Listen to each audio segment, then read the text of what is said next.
Hello, What's up?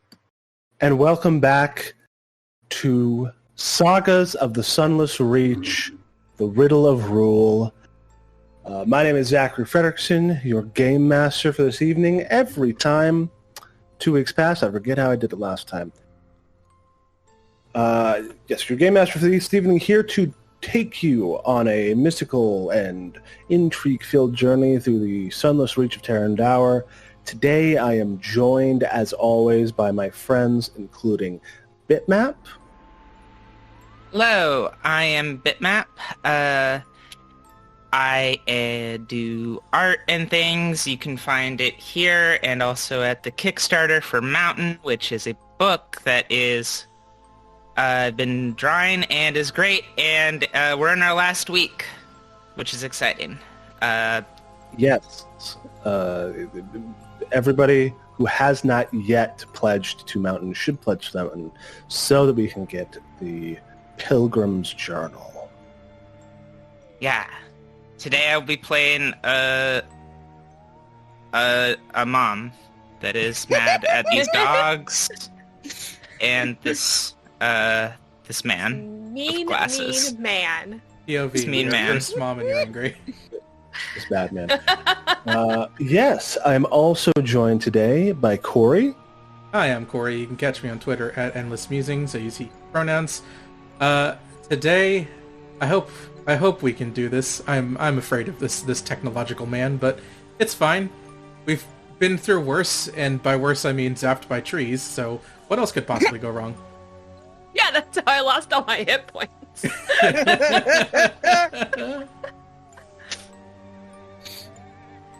Yeah. I am also joined by Jade. Hello, I'm Jade. You can find me on Twitter at Jade.Rose. You can hear me on various podcasts, including Follow the Leader, Dumb Kids Playing Hero, and the Escafil Files at FTLcast, DKPH Pod, and Escafil Files, respectively, on Twitter. I play ORIN NÄTTSKU. They big, with a very sharp side. And right now, they're even bigger than usual. It's very exciting for me. Even bigger. Yes, and I'm also joined by my friend Mab. Hi, I'm Mab. You can find me on Twitter, Tumblr, and Patreon at Little Lady Mab. And I'll be playing ELŻBIETA WRONA, who is gonna really hopefully not die today. With a running joke, we'll find out what almost kills me this time, but also I'm out of potions and people to do medicine on me, so... Yeah, and I can be found, I think I forgot to say this, on Twitter at Obfuscating God, and music I make can be found at iambugbear.bandcamp.com. I have a few things up there. I need to put more things up there, but that's neither here nor there. Definitely not there. Definitely not there. So let me set the scene, and then we will have our recap as I say that... let's see if this one works. The sky is cloudy, as always, in Tarandaur. Those slivers of silvery moonlight peek through here and there in the roiling black above as clockwork hounds, their jaws slavering with oil and electrified miasma, paw the ground and wait to charge. And the Warden of Rule, keeper and captor of your friend Alexei Vital, stands with a sparking blade in one hand and a blunderbuss in the other, prepared to fight to the death to maintain his control over the region. But before we get into what happens next, let's talk about what happened last time. Sure. So, last time we managed to do it. By God, we managed to pick up Sad Jack. We brought him back to the Ramps camp and had a little celebration, as much as one can when you're still getting down by the church. After we saved Sad Jack, we turned to the question of what the Rams could do. we had a few different things come about. KSANA, for instance, was concerned not only about the demeanor of Sad Jack, but also the rest of the camp. Just what exactly is their ideals for? We also tried to set out what it was that we're doing first, noticing that ORIN seemed a bit disconnected from it. So with all of that in mind, we started to prepare for sieging the lodge. All of us went our separate ways to get set up for that. KSANA attempted to get on the soapbox and summon a sense of values in the Rams to have them act for more than just to be better than the terrible thing that they're fighting, to actually be a force of moral good. For right now, not too much effect, but he was starting to change some minds. ELŽBIETA was trying to figure out more about Soren, only really found out that they don't remove their mask and are never seen eating, so greater mystery there. ORIN attempted to study with Sad Jack in terms of warfare and tactics. Also didn't really get too much there, but had a fun conversation with this wild man. And APRICUS, in the meantime, scouted ahead, looked to the weather to see when would be good to attack the lodge. Found that there was a period a few days from that point which they launched their attack. After that, we planned out what we would do and started moving. After putting together some thunderstones, we decided it would be a two-pronged attack, with Soren and Jack on one side of the gates, causing distraction, while the rest of us went over. While we got there, KSANA and ELŽBIETA had a conversation about what exactly ELŽBIETA is. Very heartwarming, very... Heartwarming? I mean, I would call it heartwarming, in the sense that it gets your blood pumping. There's anxiety. Some people may have been warmed by it. Something was warmed. There was blood. I have blood. Yeah, Thanks. well, you have blood. Normal Is it human blood. Normal human blood. Yeah, Soren decided to put a stop to that conversation, so you can glance for that, how well that went.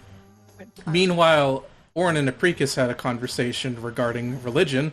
APRICUS, not being a religious person, was surprised, but had some familiarity with it at least, and was able to have a realization about the moon in particular.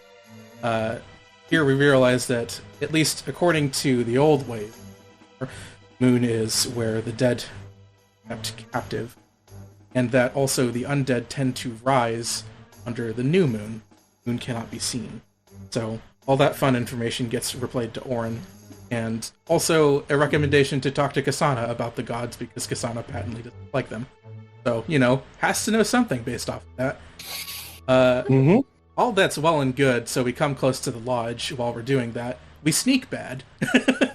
And we immediately... Okay, no. I sneak fantastically. We as a group sneak bad. Collectively. Yeah, we did bad. And came across the Legion of the Leashed. We started having a bunch of zombies screaming at us, which was especially great because they were chained to trees. So, real cool, Argus. We find out that it's their sort of alert system. They start sending in these clockwork fairies after us. It's really painful, but we managed to take down enough of the alert system to disable it, and also to stop getting attacked by more. After that, we went further through the woods, found a bunch of strange trees with iron bands and strange mechanical antennae. Once ELŽBIETA stumbles into one, she gets zapped, and we find out that this is the galvanic skein. It took a while. ORIN tried to carry ELŽBIETA through the entire thing, Baywatch style, but it took APRICUS dismantling the trees to actually get the trap to stop. After that, we finally ran across a detail of guards with spear traps. Unsurprisingly, because our targets were flesh and mortal, we were able to tear them to pieces.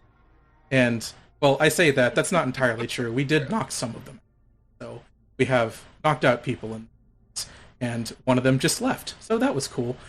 Finally, we come across the lodge, and we just go over the walls. It's a mess.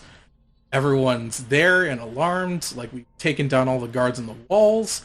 It was a combat that was painful. For the first time, APRICUS actually got hit. And it was just a whole roiling melee. Thankfully, we had Soren and Sad Jack drawing off attention at the gates, so our plans went off as we suspected they would. But after we got over the walls and dropped into the center, out came Argus. where we're currently facing off against him now This with two clockwork motherfucker. hounds. Yeah, this dude. This guy. Get a load of this guy. There he is. We all The talk guy- tough at each other, and he calls out his hounds. That Yes, motherfucker. the man who ordered Alexei Vital's cabin to be burned to the ground with you still inside. And speaking of that cabin and the things found within it, let's turn the clock back a little bit to a few days prior. As APRICUS, you are suddenly reminded of the time that off camera you went through and decrypted the notes of one Alexei Vital. This was at the Rams camp. I will make the thing where, like, what sort of workspace did APRICUS set up in the campsite? Well, first off, would he have been able to requisition a tent? They have you can share one with someone. No, Do you not no, have a tent in your inventory? I don't think I do. I have a walking cauldron. It's very cool, but I don't have a tent. You can just Or you just have a regular bedroll? Yeah. just set a plank of wood on top of your walking cauldron to use as a desk. Yeah, no, that's exactly what I do. So, A travel desk. in lieu of being able to find some peace and quiet, APRICUS will go find a corner of the camp, get a plank of wood, set it upon the walking cauldron, bid it to stop, and just start shifting through all of these notes for you. Yes, and I will share those notes with you now. So I'll read this first part, and then if you want to read the actual quoted section, you can do that. Okay. As you discover that the encrypted notes of Alexei Vital, now finally organized and collated into a near readable order, reveal the mind of a man constantly thinking about 6 or 7 things at any one time. Mentions here and there of the work he'd been performing for the Rams are perhaps frustratingly vague. He mentions a number of times keeping a log of his discoveries and intellectual embellishment of Aldrich Errol's creations in the Diamond File, but no such document is to be found amongst any of the writings you find in the cabin. However, one thread of research catches your eye, if only because it feels so wildly tangential to the rest of Professor Vital's areas of concern. It seems he'd been poking into the histories and lore of the ancient giant folk who once called southern Tarandaur home. A particularly intact piece of parchment bears the following thoughts. It's no secret that giants once called this place home. The signs of their passage are everywhere in the southern reach, from the fortified temple at Ednir to the numerous guard towers that sojourn. Despite all evidence of their presence, however, examples of their writings are vanishingly. In any structure where there would normally be the traditionally runic history practiced by the Zergoans, giant folk to the east over the peaks, and our closest hypothesized, absent Terran. The stone is completely smooth, as if sanded or blasted down, to obliterate whatever words went. The obvious hypothesis is that Gabriel the Gold, campaign to conquer all of Terra, must have wiped out or driven away the local giant populations to power. If this is the case, why have the survivors, for I can only hope there would be some survivors, escape the Gilded One's wrath, perhaps receding into seclusion or assimilating communities, not returned in the 2 centuries the Errol's. Surely the restitutions of an indigenous nearly destroyed by an power would be high on the list of priorities for heroes. And yet, there have been no official initiatives from Ornan or Dawnbringer to reach out to any remaining Terrandan giant folk, extend a hand of cooperation in this blighted land. Curious, but there is one ray of light that may yet shine on my research predecessor. In my epistolary correspondence with a Rowan soldier named Oleg Taltrees, which was exceedingly I have been given one new clue as to where the Terrandan giants may have some knowledge, accessible and yet hidden large. Oleg informed me of a legend that is said to have made its way east over the certain peaks. That, in places of great spiritual resonance, where the spirits of ancestors can be called upon, there grows a flowering vine, down like drops of... It's called the Giant's Tears, and I believe it may grow somewhere in the Sojourn Wood. Once this business with the Maestro is completed, I would like to set up an expedition to search for sites of this growth. Perhaps my friends at Dawnbringer be capable of drawing forth lost spirits from beyond and learn more of this lost. And as you read the description of Giant's Tears, it kind of trips something in your memory of talking to the people at Crossroads and hearing about a strange flower that they had seen growing east in the woods.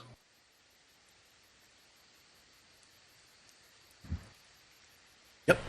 As soon as APRICUS finishes reading through the notes and having that realization, immediately from his improvised desk, take the walking cauldron and start going.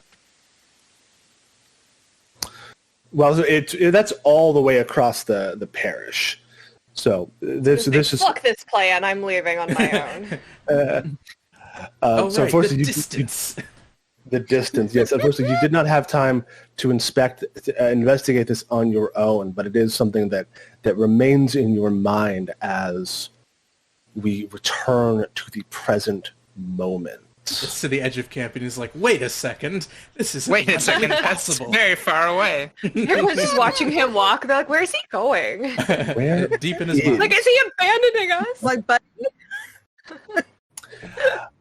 But yes, so interesting things to think about, important to keep in mind. Wink. But that is not now. Now, Argus Vandatori stands with his weapons and his hounds ready to do battle. I would usually say roll initiative, but we did that last time. So we're all ready to go, which means KSANA, the spear, you are first to go.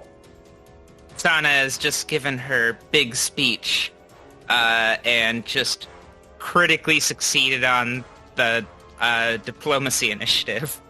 And Right. then with that, she turns to ELŞBIETA and says, "Try not to die." That is always high up on my priority list. Thank you.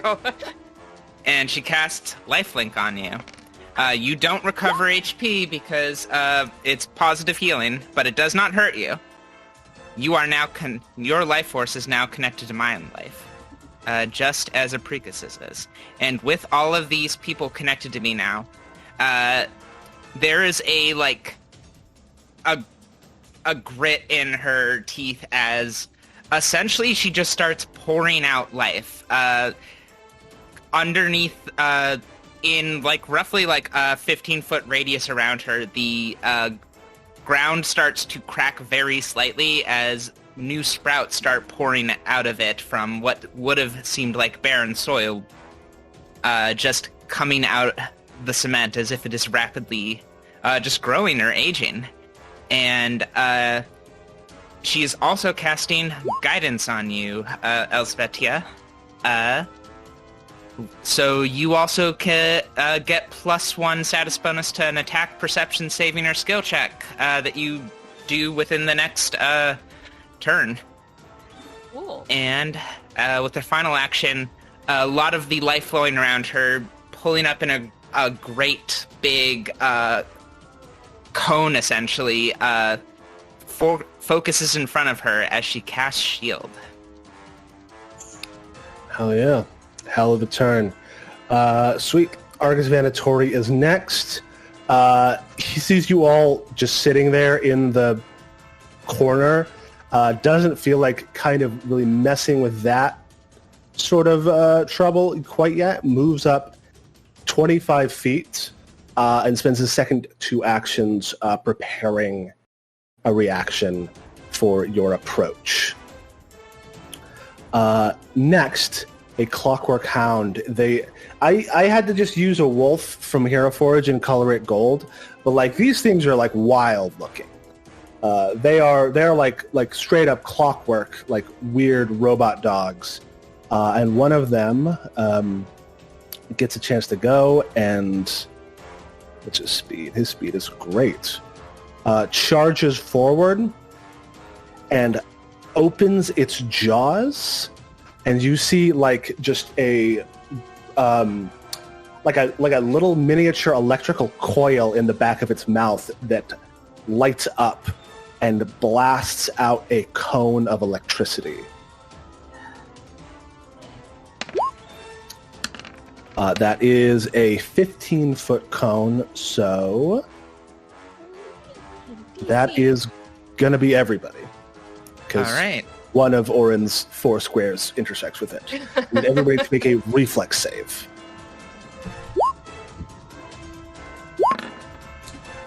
Okay, that's a success, a success, a success. I was just like, oh god. And then a APRICUS. Attempting to roll reflex. Button. Here we go.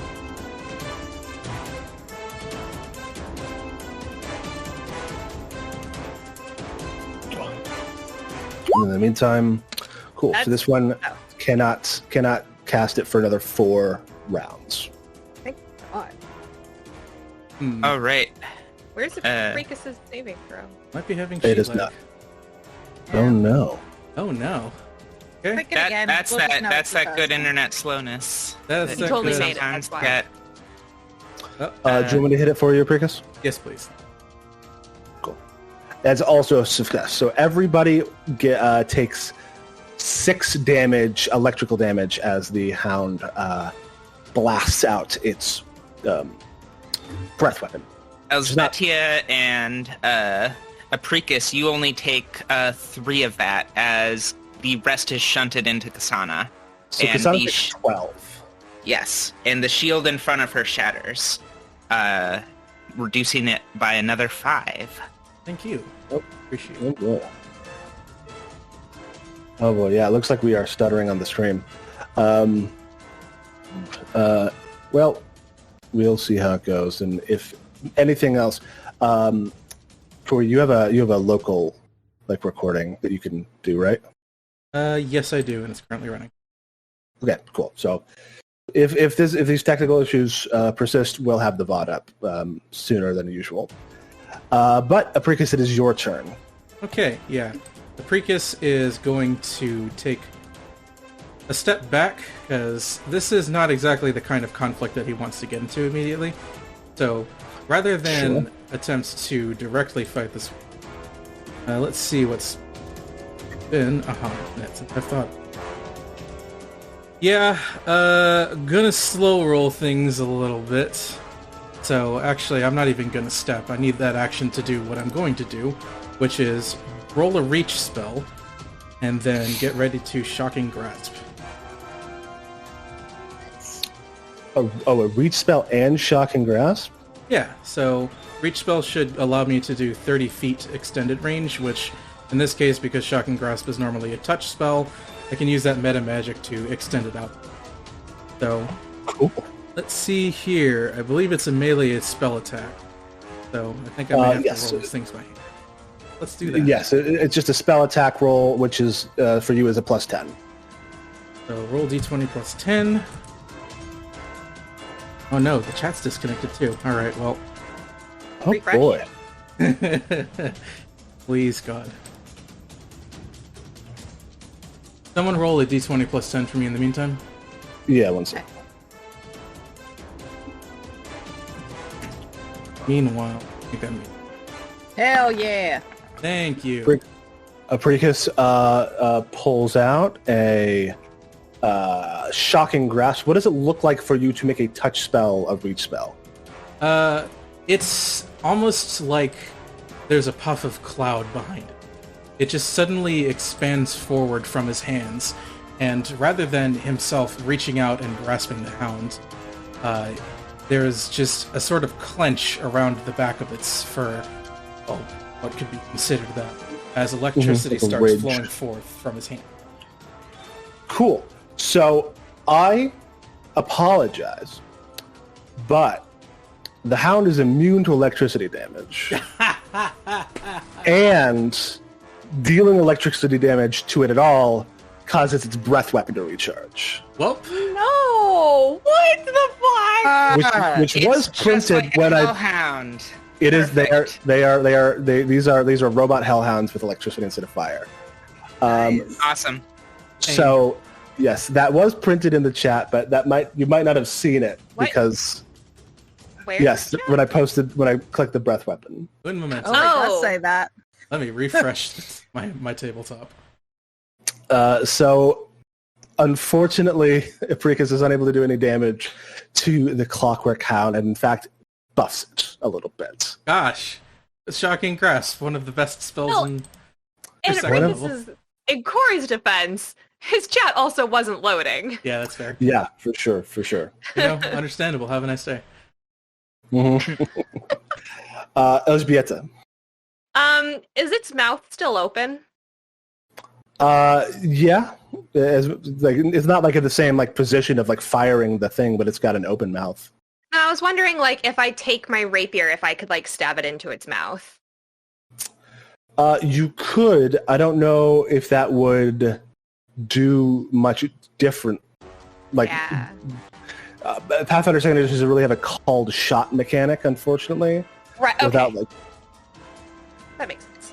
I mean, Mhm. I wouldn't be able to do called shot strictly as a move anyway. Yeah. But your cool like investigator thing is a free action like for everything in this place, right? well, yeah, Yes, because this is so one of your leads, so you can still attack for sure. Yeah. It's just that that hitting it. You could try to disarm. Like you could You try to also have disarm, guidance on that roll.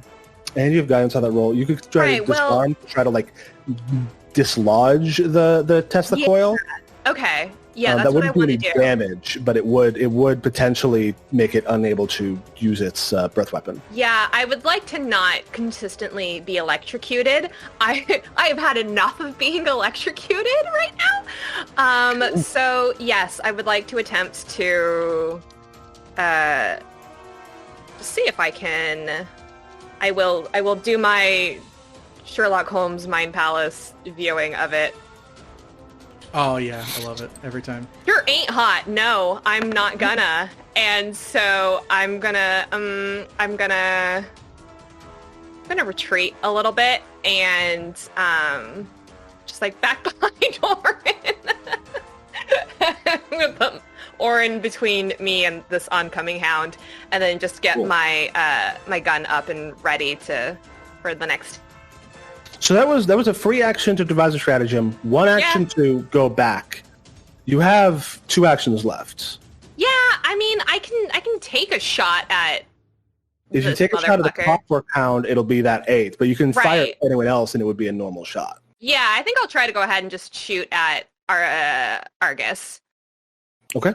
Just, for the sake of shooting him in the smug face. Oh! Hell yeah!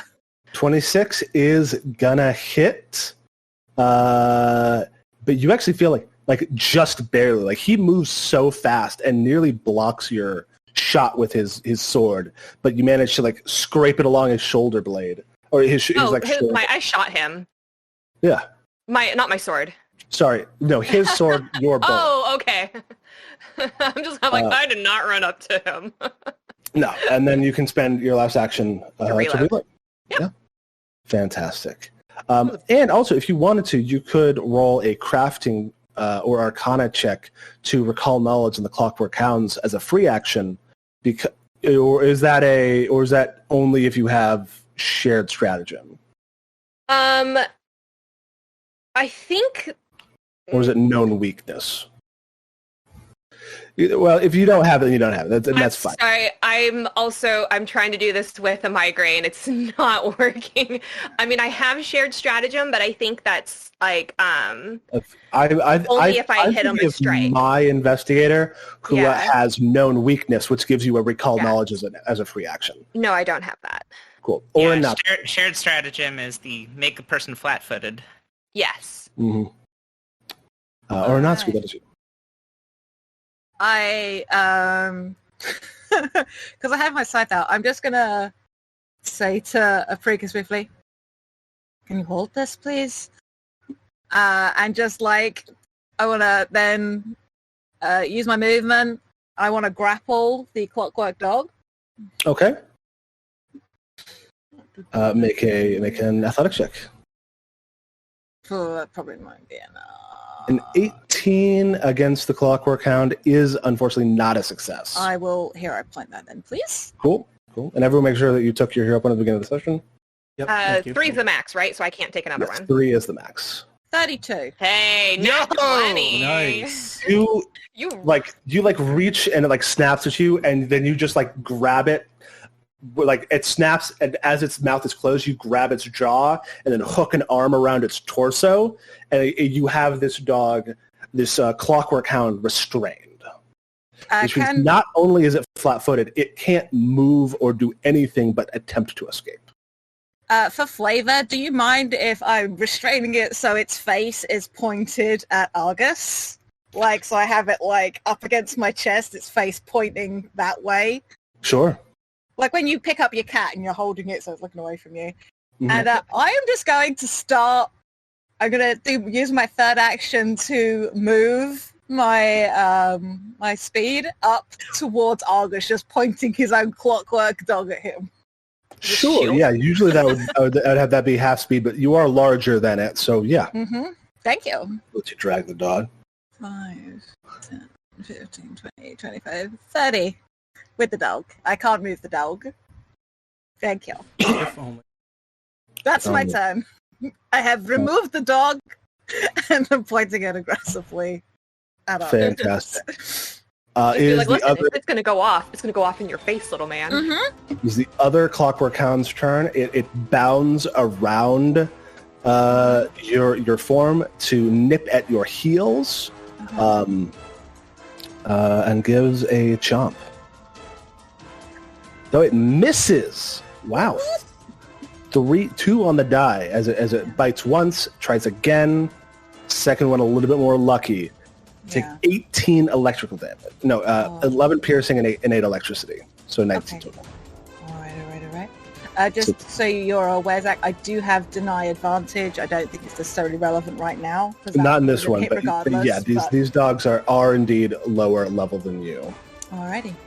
Round 2 begins. It is KSANA's turn. All right. So, KSANA is going to move up here. She is going to, and from this position, she is actually going.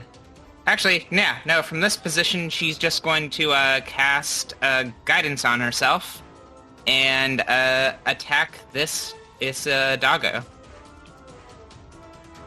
Oh yeah. Fortunately, a 13 is not She going to... does it again with a hero point. She, as she sees it misses, she flicks the guy's arm around to do a cool swipe. Cool. Oh yeah. Oh, that will do it. You slam that your guy's arm down in a great whirling arc, cutting through the brass plating coating this clockwork hound. It is showing, like oil is dripping from it now, as you have, in the parlance of another game, bloodied it. Yeah. All right. That's oh, my yeah. turn. Sweet. It is Argus Vanatori's turn. He looks up at you, grappling his hound, And and goes, "You should stop doing this." And flashes out his spark blade. Oh, wow. Misses. He misses. 2 on the die. I Which used is around I used the clockwork dog to block the first hit. block the second as well. Good. Morning. Yeah. And he dashes away to like reset himself. Wow, that guy's got crazy. It is a Clockwork Hound's turn, the one that you're holding, the red hound. It is going to make an unarmed attack roll to attempt to escape your grip. This is against my fortitude DC, right? I believe it's against your athletics DC. Okay. To escape. So 22. Just makes it. The DC is 22. It manages to break free from your grasp, has one action left, and so just opens its mouth straight at you and lets out another blast of electricity. Mm-hmm.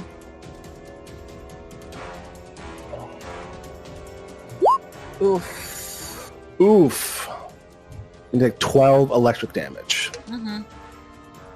And that is the hound's turn. It is free, and now it is flanking, but that doesn't really matter to you. Apricus, that is your turn. Yep. I've been handed this, and everyone has abruptly moved forward. But that's okay. Space is Bring it good, over. especially after I Bring found it out that over. electricity means nothing. So, Well, that's rather the than dogs. Oh, Orin, one thing. The hounds are lower level than you, but Argus is not. He is a higher level. I figured he would be higher. So that first strike did hit. Good to know. Oh, It was a 17. Your AC is 19, correct? I think it's lower right now because because I'm clumsy. So yes, it hits. Yes. So you took 15 damage from that. Okay. Yeah, my apologies. Apricus, your turn. Yeah, well, everyone can see this input value window that's up, so I'm going to do a 3-action magic missile. Ooh, nice. Sweet. So that is the full damage, and that is against who? I'm going to direct all of this specifically towards the hound that got bloodied. This one? Yep. Cool. You deal another 10 force damage as your bolts of magic light slam into it. It is looking very rough. It is looking like it might be at a quarter HP. Ping, ping, ping. And that is you, ELżBIETA. Okay. Let's see. Where am I at? Let's see here. I'm gonna step up so I don't have the penalty against shooting for the hound. So now he's within range. Sure. 13. Nice. Plus 10, was it, that we decided? That would be really- your proficiency bonus with a Yeah. weapon plus your spell, your My intelligence. intelligence? Yeah. Yep. Okay. Yep, I think that's gonna hit. I think 23 will hit. Yeah, so roll the strategic strike damage of your musket. Still haven't written that down. I'm sorry, everybody. I believe it's 2d6 for the musket and 1d6 for Yes. you. Yes. 'Cause I still haven't hit. 3d6. 11 is just enough that you pierce the galvanic core of the hound, causing it to drop. Nice. Then I'm going to reload. Oh no. He's rolling a dice. Uh-oh. That was for the last dog. Oh. So that's okay. I was like, oh no. It's like the fear. No, I have Dog one big fear right now. explodes. Does 17 damage. There's a step, a fire, And I reload. and a reload. Fantastic. ORIN, NÄTTSKU. Okay, I want to do a quick attempt at battle medicine on myself. Cool. Roll your medicine. Sweet, that was... Boom. It's a crit if you were going against the 15. No, I go against the 20. Oh, okay. It's going to be my standard for doing it, but I heal 27. 27 is not bad. Yeah, You- so, You need you it. know. Yeah, I need a medic. Oh wait, I'm the medic. Oh. That's me. Turns out. I will then, having done so, go into a rage. And then I'm going to turn around and just punch the clockwork dog next to me. Cool. Whoop. The 26 hit. 26 will hit. Though you will need to make it a 24 if you want to deal lethal damage to the hound. I'm not worried about lethal right now because I'm just trying to damage it.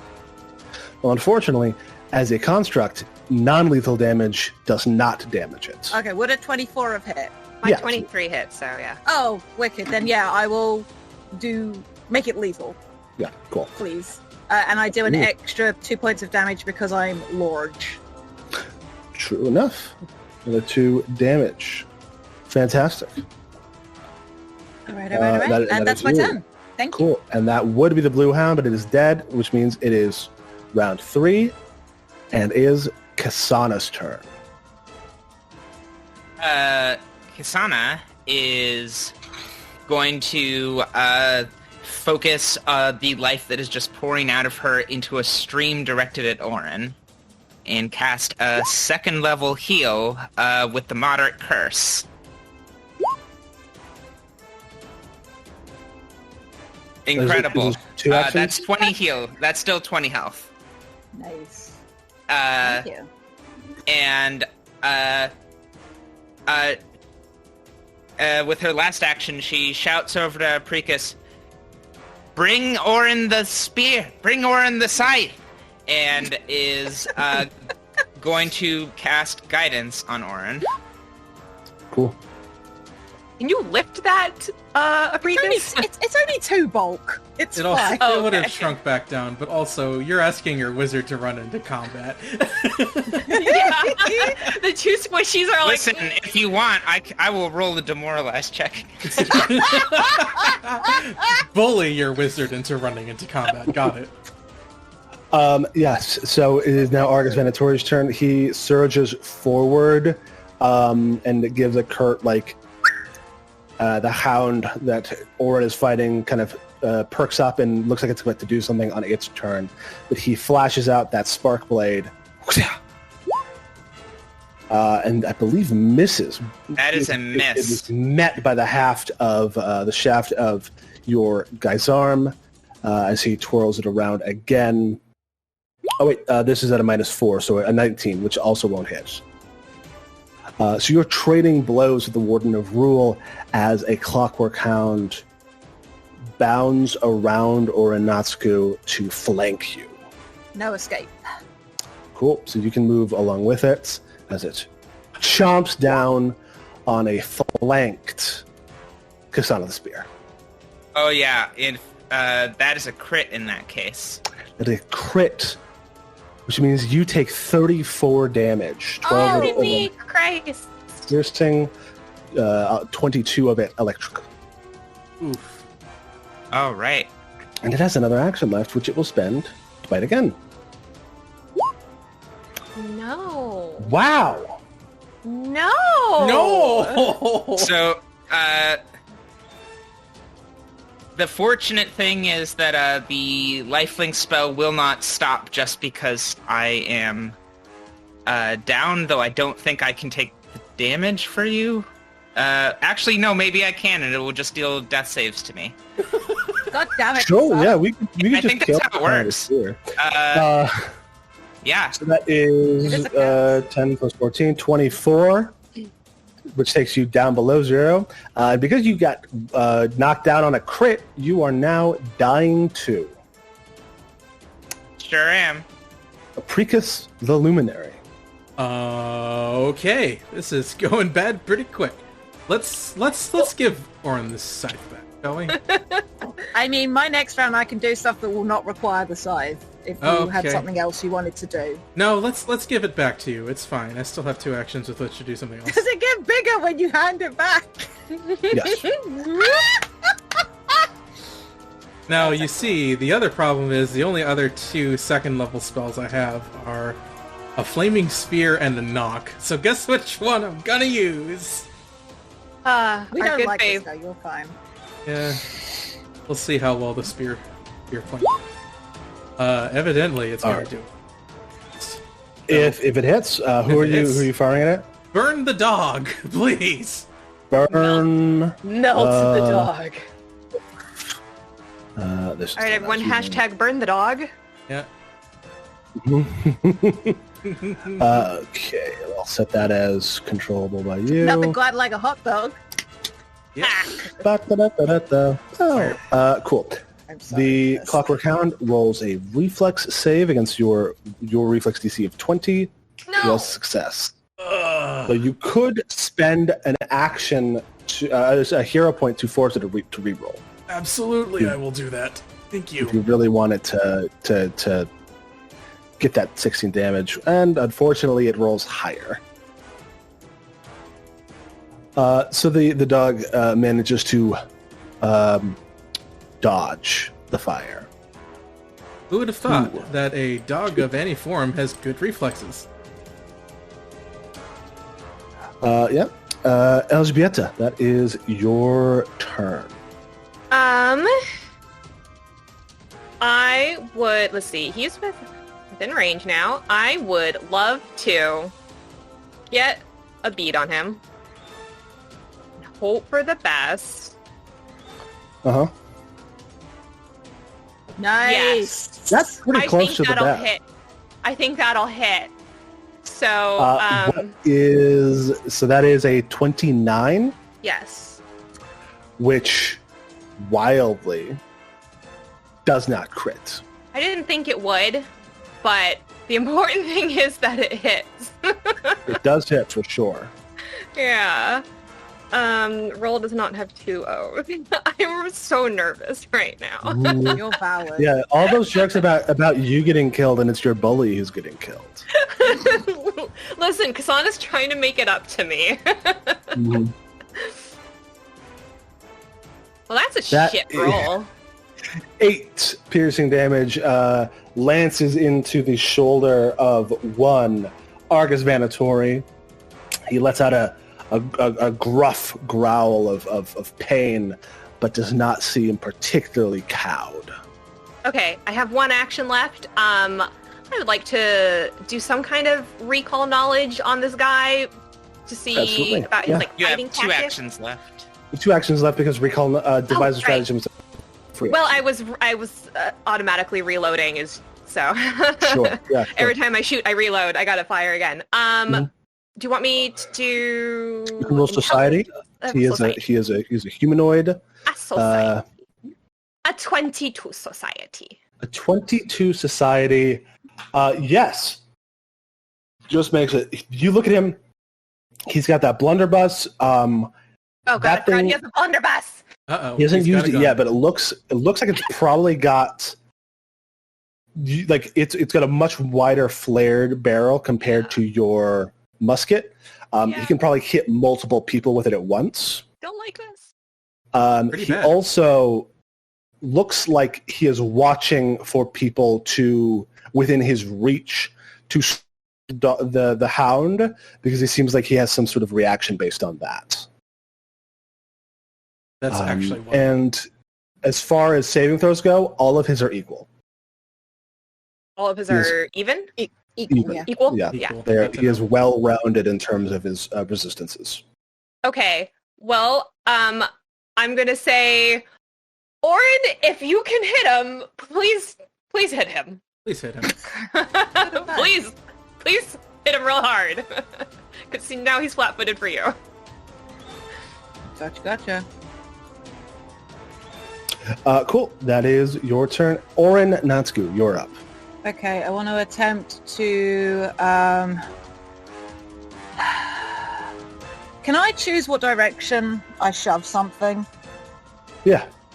Okay, I would like to make a shove attack on the doggo. Maybe, like, into the sphere next to it. That's really not massively important, but I want to try and shove the clockwork dog out of the way.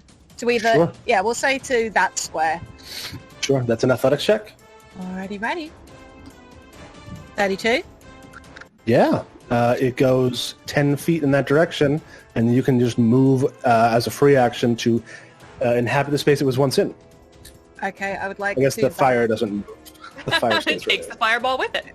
Yeah, the fire will be where it is. It's okay.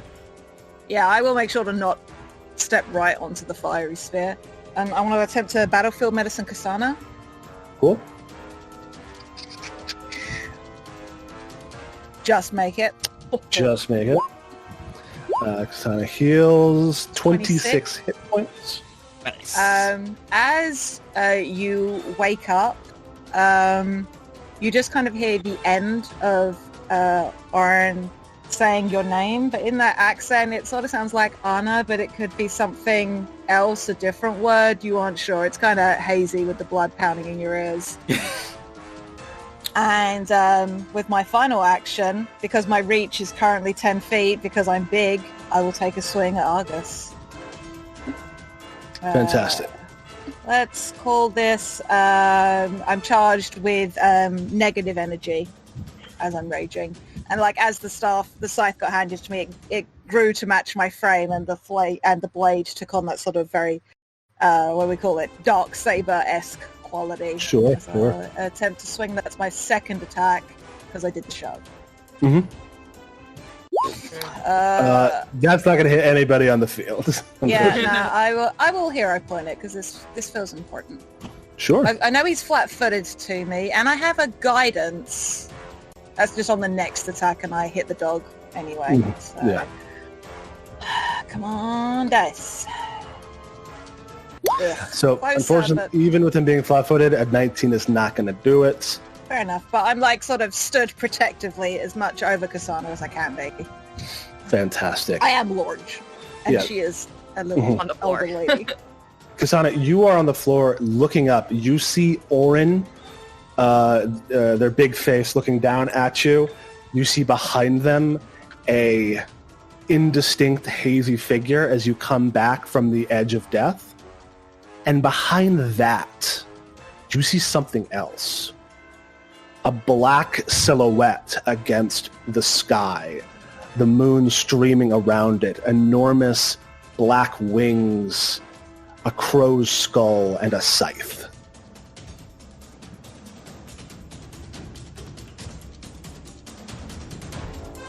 She makes a mental note.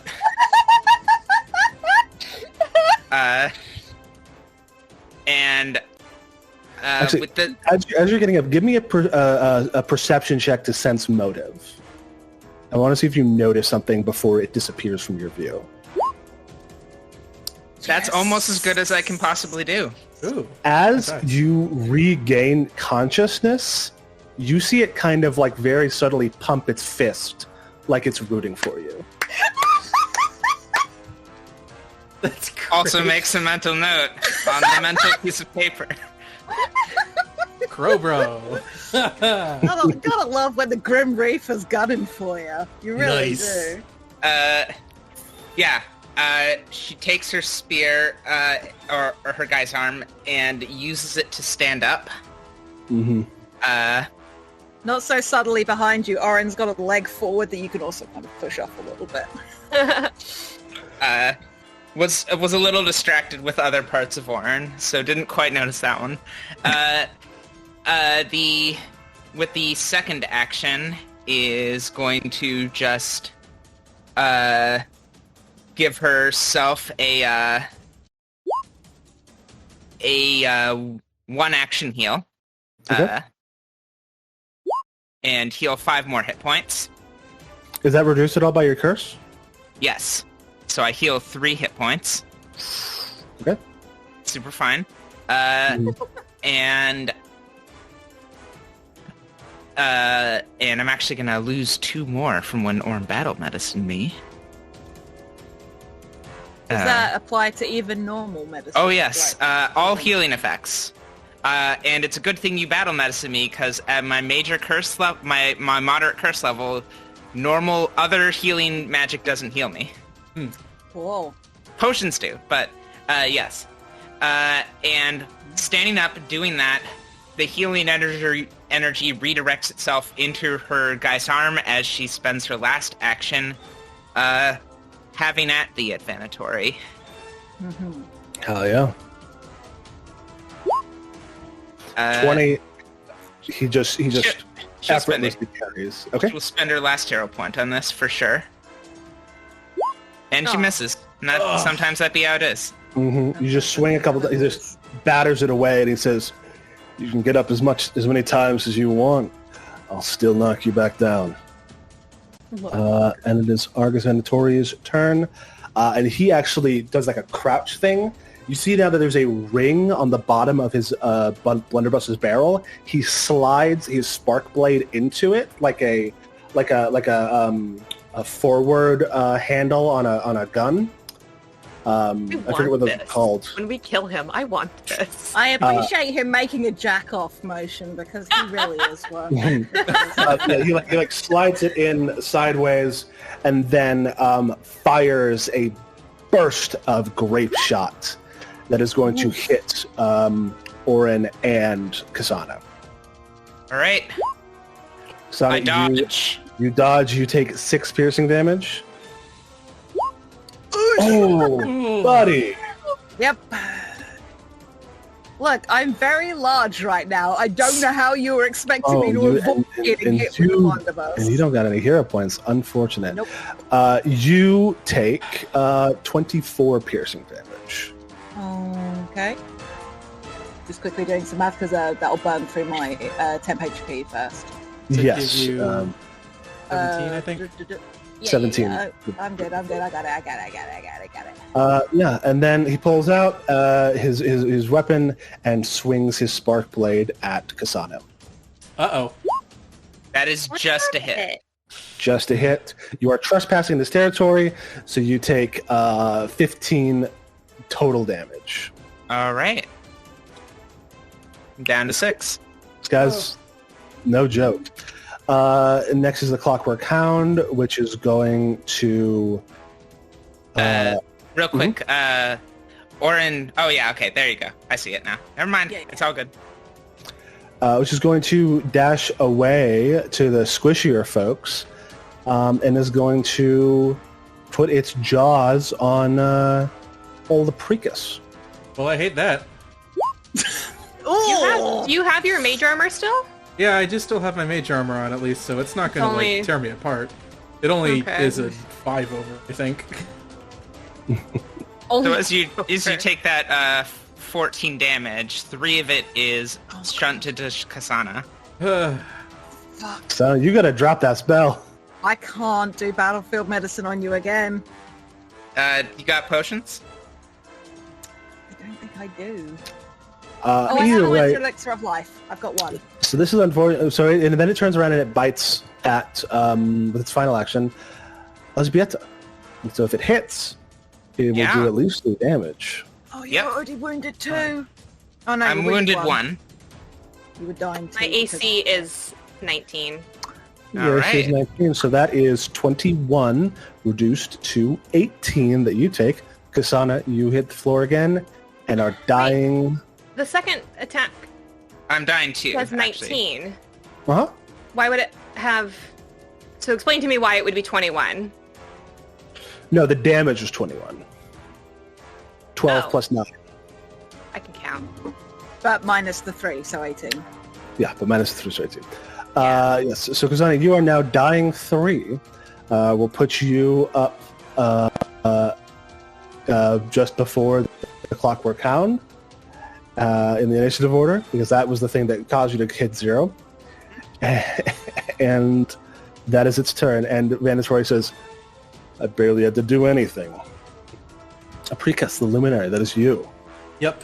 APRICUS is in a pretty bad spot, but, and pardon me for operating without eyes at the moment, he's going to take the fireball and whip it back over to slam into the hound again. So it'll need to do a DC 20 reflex save. And then, of course, It will.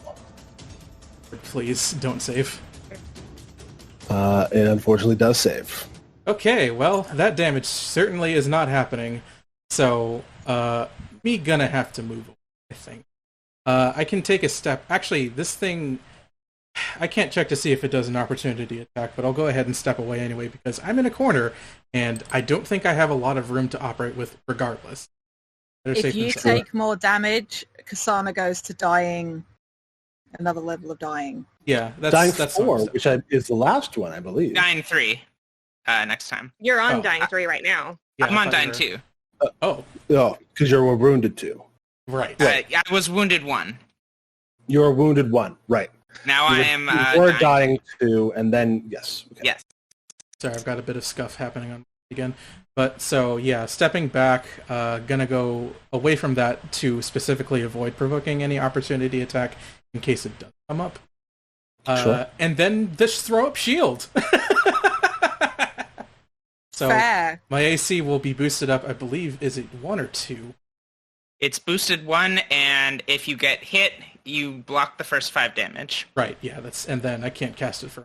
So 20 AC for me, please. Thank you. Cool. Elżbieta, that is your turn. I'm gonna... Sorry. I was just like, no. Valid. What do you Stab do a in this dog? situation, really? Stab a Cry. dog? Yeah, well... Yeah. I'm just gonna... Well, I'm gonna see if I can hit it. Because it's the same thing if it's the musket or the sword cane. 1d20, please, and thank you. No. You have 3 hero I'm like, points. I was about to ask if I could hero point this. Yeah, Any d20 roll. Any d20 roll. Okay. Cool. Thanks.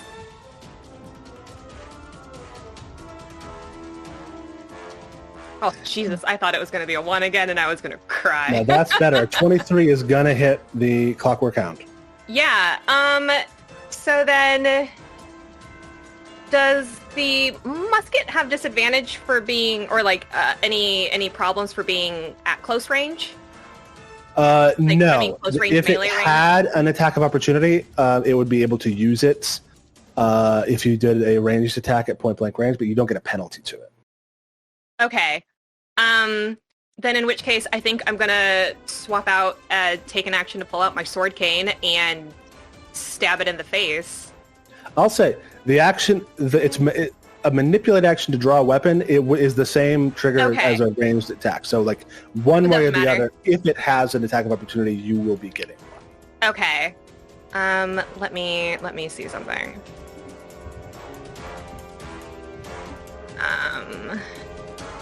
Yeah, well, okay. We're just gonna fucking deal with it. KSANA, don't die. KSANA, don't die. KSANA, don't die. All right. 14. So 1, a 23 hits. 2, it does not use an attack of opportunity against you. 3, boom, 14 damage, which will prompt Argus Vanatori's warding strike. Potentially. Yes, you are just within 30 feet. He is going to get a -2 to this thing as he whips his blunderbuss around and fires it at you. Who was that? Sorry. Jesus. At Elżbieta. Well, I'm down. Oh no. It's going bad. It's going so bad. It's going real bad. That is 8 piercing plus 3, so 11. Yeah. 22 takes you down. You're dying too. I don't know how to. What is that one? So I'll put the No, little. I was about to say I don't know how to do the mark. If you could, thanks. Mm-hmm. And then you can just hit the dying condition on your character sheet to read what it says. Yeah. So Elżbieta, you go down, and you're going to go now right before Argus Vanatori, which means it is ORIN NÄTTSKU's turn. Okay, first, I'll do an interact action to pull the healing elixir off my belt and feed it to KSANA. Do you want me to roll that, or do you want to do it, Bitmap? You can roll that, no problem. Okay. 16. Okay. So what, -2 or -3? -2. Okay. Okay. And I'm now wounded too, but no longer dying. And looking down at you, I'm just like, maybe stop with this spell, KSANA. And I will take a swing at Argus. And as my eyes move from KSANA to Argus, the normal sort of violet iris is like my pupils blown super white and my whole eye is just black as I take both eyes as I take a strike. Cool. Fuck you! Roll 20. Where is your sense of drama? I'll give you a hero point for a cool moment if you want to use it. Thank you. Yes, please, Zach. 31! That's better. And we do have our little house rule that when you use the hero point, you get the better of the 2 damage rolls, which means that is 30... So that's actually plus 2 damage, also Plus 2, because of and the I need to roll large. my deadly. Yep, and I need to roll my deadly d10. So big. So that's actually 43, I believe. Yeah, so 30 plus 10, because 30 rage plus 2 large is 40. And then, 43 damage as you just chunk your scythe into this guy, taking him from, like, sitting pretty to, like, now below bloody. Like, you get a real good chunk of him, and he lets out, like a howl of pain. Don't fuck with us. It's And I will... Can I make...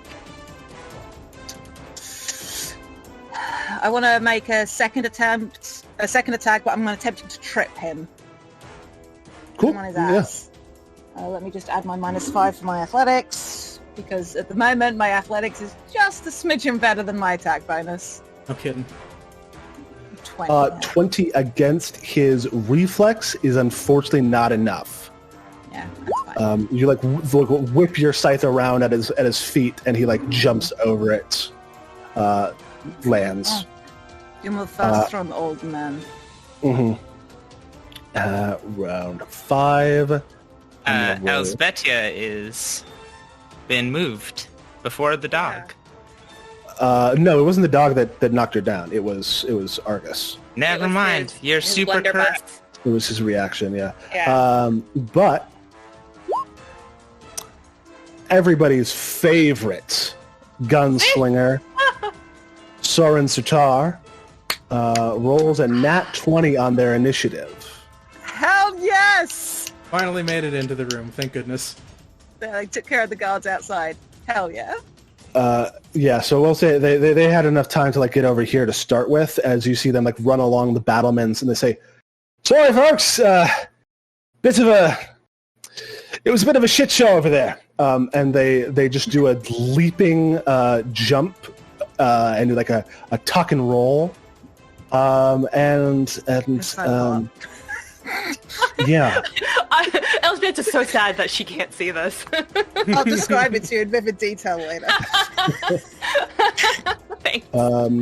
Let me see. And they've got, what's the range on their pistol? Okay, the range on the pistol is just within. They are going to twirl, and as they land, they fall into a knee slide and fire through Orin's legs. Oh, they're at so the clockwork hound. So cool. They're so cool. Just so I don't know if I want to date them or be them. Yes. Yeah. That's such a mood. Man, 2 below a crit. Damn. Just imagine. Yeah. Oh my. God. Yeah. Then that is 12 piercing damage. That clockwork hound is on its last legs as Soren Sutar keeps moving up and reloads. ELŽBIETA, it is your turn to roll a death save. Or I guess I don't know if they call it a death save. Recovery check. Oh, yeah. Hey, don't die. So you're going to roll a flat d20 against a DC of 12.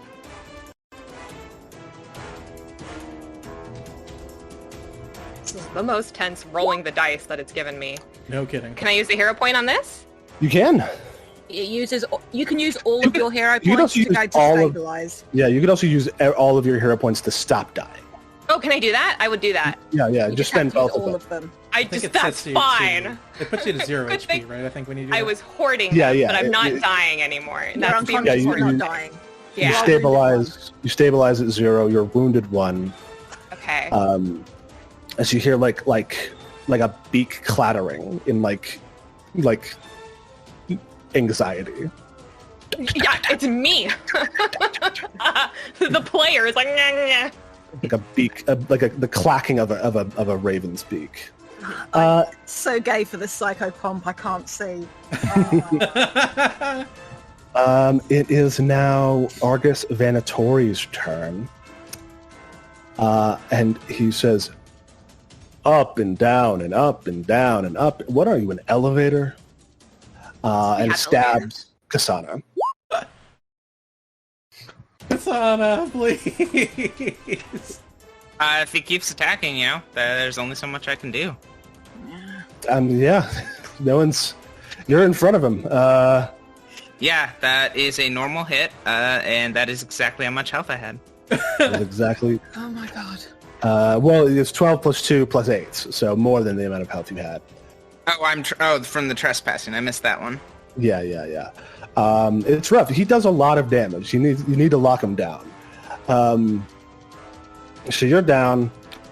You're now dying 3, and then he turns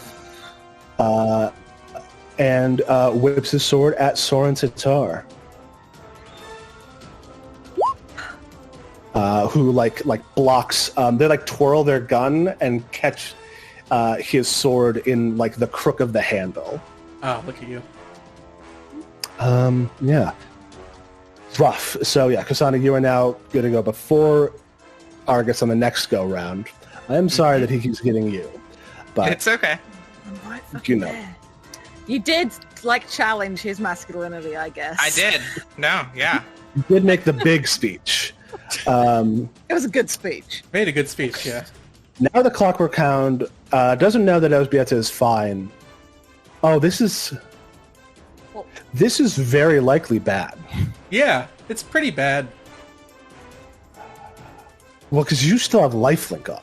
Yep. I can't turn it off. Has it been over a minute? You said it lasted a minute. And you said you started it up on the wall. I have been Yeah, doing it for 25 seconds on you. So, and we're 30 seconds into the second fight. So, well, no, because you cast on ELŽBIETA at the beginning of the fight, but you had cast it on APRICUS. APRICUS would probably fall around now, actually. APRICUS is actually, yeah, because we had a little bit of like in between fights to like chat and like make speeches at each other. So I'm gonna be merciful Thank you. and say that APRICUS is no longer life-linked to KSANA, Just which is perforate my nice soft for body. KSANA, but is bad for APRICUS as the Clockwork Hound charges and chomps. It's fine, I have a shield. It's a 28 to hit. A shield's not gonna do much against that. You take 5 less damage when it shatters. Yeah, you can shatter the shield to take the reduced damage, reducing that from 14 to 9. Yeah, I'm gonna go ahead and just opt for not being able to cast shield for a while. Yeah. And so you take 9 more damage, and it bites you one more time. Well, oh boy. Yeah, that meets my AC without the shield. And the shield has shattered. Yeah. Bummer. My life. Bummer. 17 damage. You Goodbye. hit 0. You are dying. Now I'm dying. What? I'm the only one up. Ah, this is my nightmare. You're big enough. There's Soren! And I guess without, Jack's on his way, right? Hopefully, unless Mad Jack died. Rip Mad Jack. The Sad Jack is... I'll have him come around the corner No, next. it's fine. Okay. God. Okay, no, I'm doing. ORIN, NÄTTSKU. Right, I'm going to scoop up KSANA, spin round with her, step to APRICUS. How many actions have I spent doing that? 2. Okay. I will battlefield medicine APRICUS, because he's the only person I haven't done it on yet.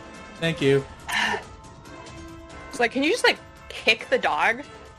Oh, yeah. Whoa. I mean, admittedly, you didn't say you were going for 20, so you could say you're going for 15. I'll let you go for 15. Thank you. You are very kind. Let me check the base thing for treat wounds. Listen, it's that or I TPK you. Yeah, I'd rather not get TPK'd, not with an audience. I'd rather not do it too. Listen, sometimes it Then just you happens. can say, oh, the clockwork dog just lies down in defeat and says, I'm It's fine, sorry. listen. I swapped to the conversation. This is a dangerous We all ignore job. what happened. Yeah, this is we all sat down. We're like, this is going to be kind of like a gritty, like a dark fantasy game. did. And Yeah. sometimes everyone dies. Listen. Yeah. Everyone dies. No, I'm talking to Mab about why that dog isn't just going to give. I know. You mean the dog doesn't gonna have a change of So heart? Picus Okay. heals 2d8s. Yeah, 2D. gotcha. I was just checking. Okay, you're up 9. Okay. As you wake up, 2d10. I say, did KSANA a potion? And I turn around, just like spin my scythe over in my hand, like, and I've like planted my legs either side. As I had enough movement and I was moving and I was striding, not stepping, I am like stood over both APRICUS and, oh wait, does Enlarge go? It's not a sustained spell, is it? It's not a sustained spell, no. Okay, then yeah, I am stood literally like over APRICUS and KSANA to provide them some measure of cover from this fucking dog. Cool. Round 6 begins. Soren looks and does another like kind of twirl around to fire at the hound, ignoring the foe in front of them to help you all. Kills it. Does 50 damage to an animal with a creature with 49 5 hit points left. That's so cool! Thank God. All right. Though that does activate Argus Venatori's warding strike. No way of reducing the damage by enough to not kill the dog, but does get a chance to swing at Soren, who takes 15 damage. We don't see a health bar on Soren, Zach. Can we get one on there? Sure, yeah, I'll give you. Even if we a don't help. have Yeah, the you can number. show us the one with just the bar. Yeah, thank you. So yeah, they took 15 slashing electrical damage. So sorry, darling. I got time for you now. And they're going to just slam the butt of their pistol against Argus Venatori's head, and just managed to hit. Yeah! All right. Argus Venatori is looking really rough, but Soren just took a pretty sizable hit, and obviously you're all dead or dying. Well, it's okay. Or can now move over there. Yes, it is ELŽBIETA's turn. You are still at 0 hit points, so you are still unconscious. That's fine. Now, You're not dying. But you're not dying. No, Just- but KSANA's next. Okay, here KSANA, you is missed. the moment. That's the save. KSANA, you are dying 3. The flat roll DC is 13. And if you fail, you will be dying 4, which is the yeah. one where you die. Now, let me just I check. wish you had Yep, Die Hard. Listen. All right. We ready? No. Yeah. Oh, let fate take the wheel, because life is a highway, and you've got to ride it your own way. Uh-huh. All night long. All night long. You are dying to. KSANA lives at least one more round. All right. It is Argus Venatori's turn. He is pissed. He feels this slipping away from him. So he is going to... Let me just double check. Yes.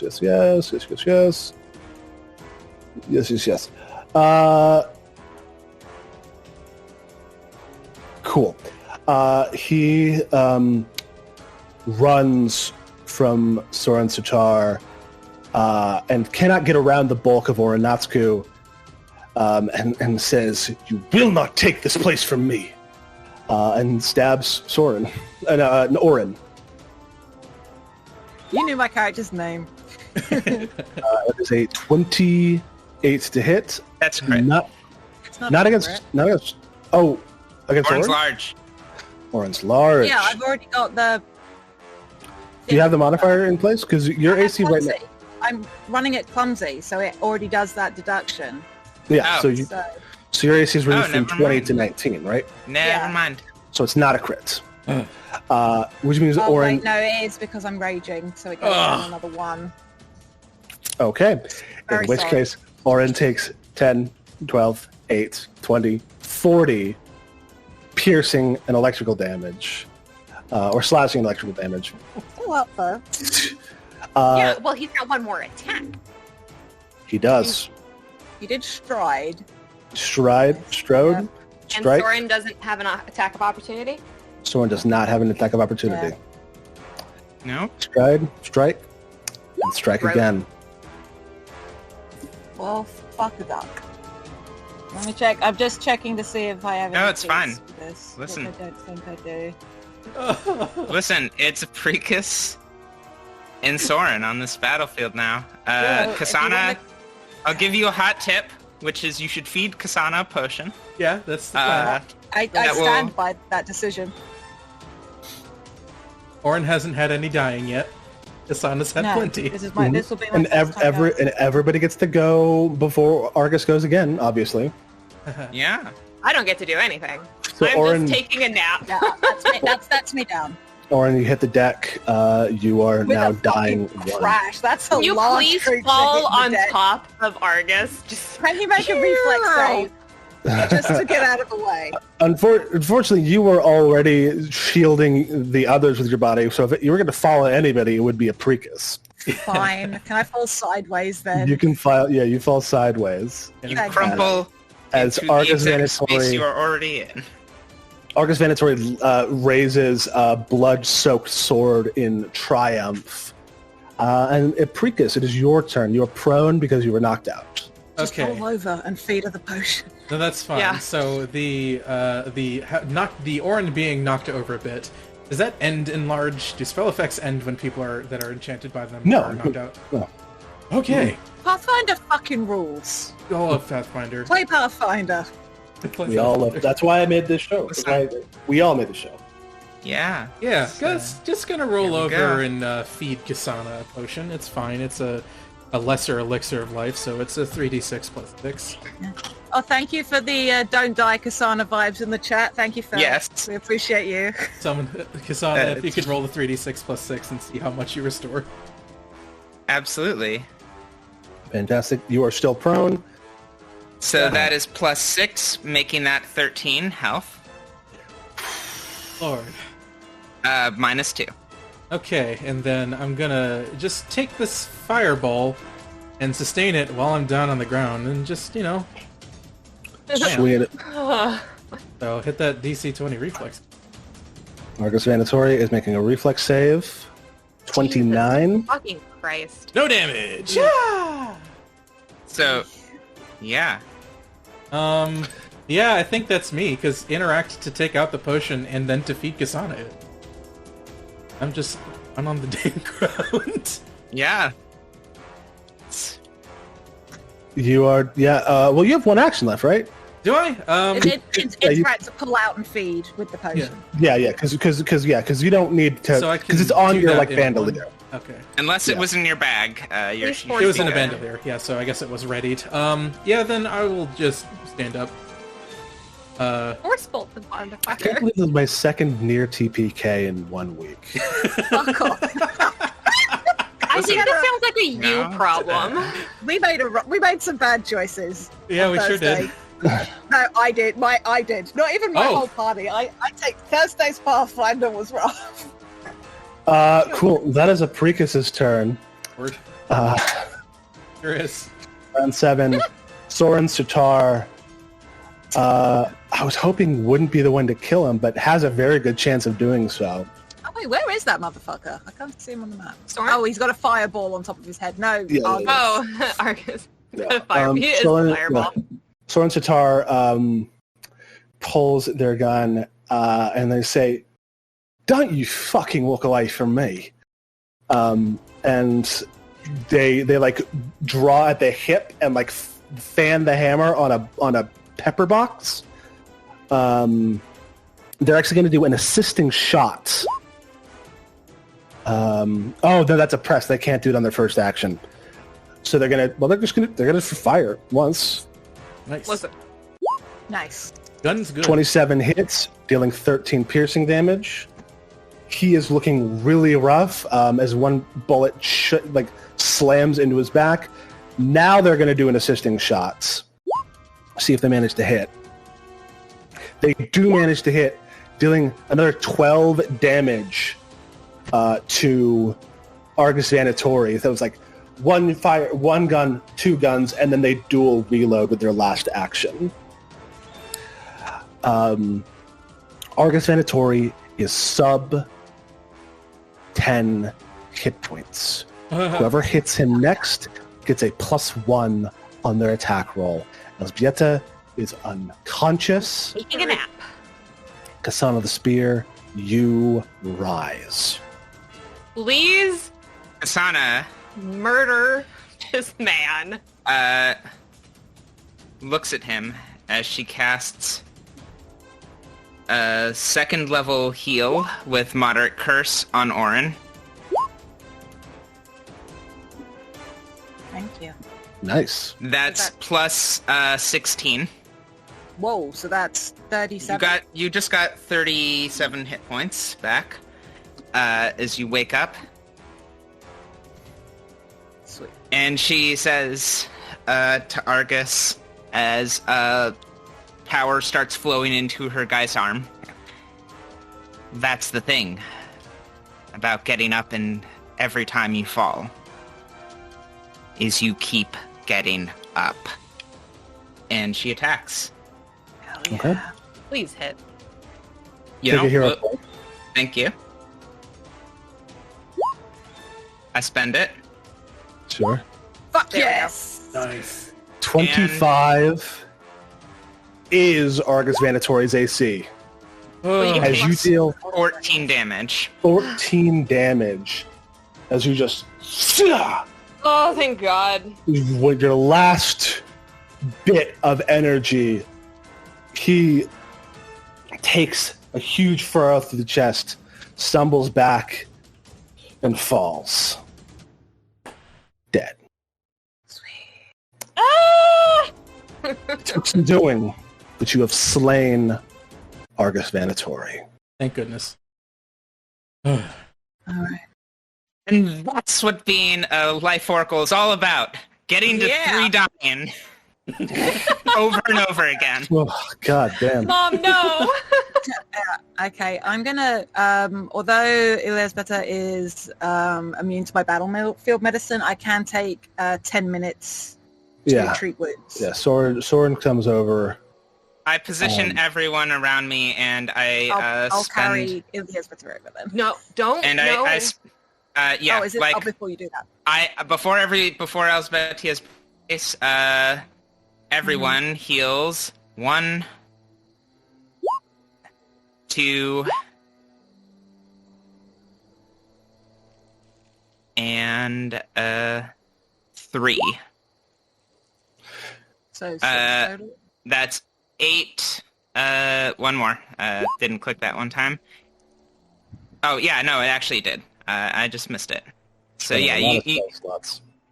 I spend the rest of my spell slots and I heal everyone for let's see, that's 11 hit points.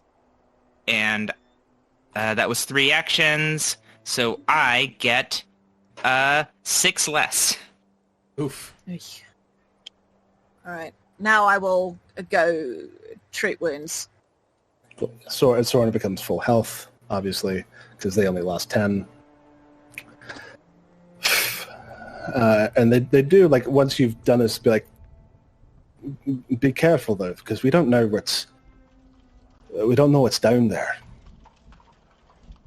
We'll manage. And she also spends the 10 minutes healing herself and removing the wounded condition Yeah, 21 healing for you, ELŽBIETA, and you're no longer wounded. And then I'll do 10 minutes on APRICUS. Mm-hmm. Because also need to get rid of the wounded condition as well. Thank you for doing this. Body appreciates So that's just the 2d8. Sad Jack limps over. He is at like half hit points. Goes, did you get the bastard?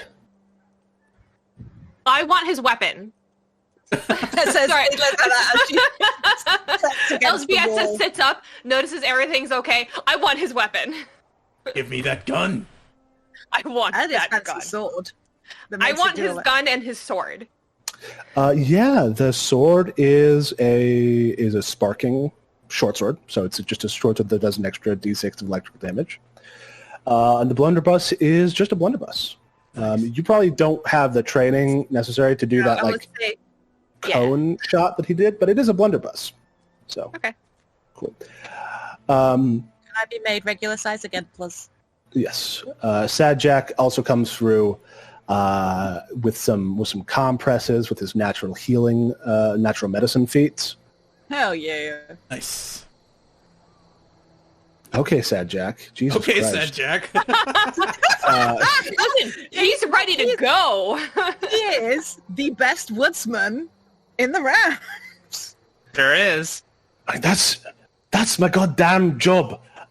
So that's, I guess so everybody heal 2d10 plus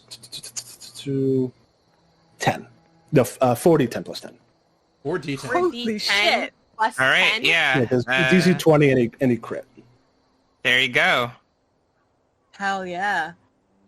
I'm at max. Oh, I guess it was 8. Yeah, like,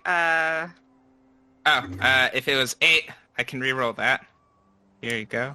Does that qualify as treating wounds? It does. It does. Cool, I can get rid of it. Good oh, news. it's 4d8. No, We all just healed 39 hit points. Oh, whoa. Yo. Oh, thank goodness. He actually so- rolled better on the 48. Yes. So that's... And that clears him full out of herbs and stuff, so he will not be able to do that again. Don't forget Back to up give to that full. healing to yourself, KSANA. Oh yeah. I am back to max. Max HP, yay. Oh, Can we check over Argus's body for like keys and stuff? yes. He has a set of keys. He has like 4 keys. He has 4 like small keys and then 1 big wrought iron key. And he also has the spark blade and the blunderbuss. Well, I have the spark blade. True. Let's find Alexei. Sooner rather than later. So we know the clockwork dogs came out of the space next to us. Like Yeah, that looks like a kennel. Yeah. Okay, so maybe there are 2 buildings, Mm-hmm. There's a smaller one and a larger one. and he came out of the larger one. Yes, he came out of this one. So we go to the larger one first? Seems reasonable. Sure. Sure. Let me close a lot of tabs. Ah, yes. All these tabs no longer need to be used. Mm-hmm. And let me Each tab a draw dead man. I'll draw a shape real quick. As you inspect this first room, there is a lot of hunting trophies on the walls, boars, elk, darker and stranger creatures. You can see a basilisk head.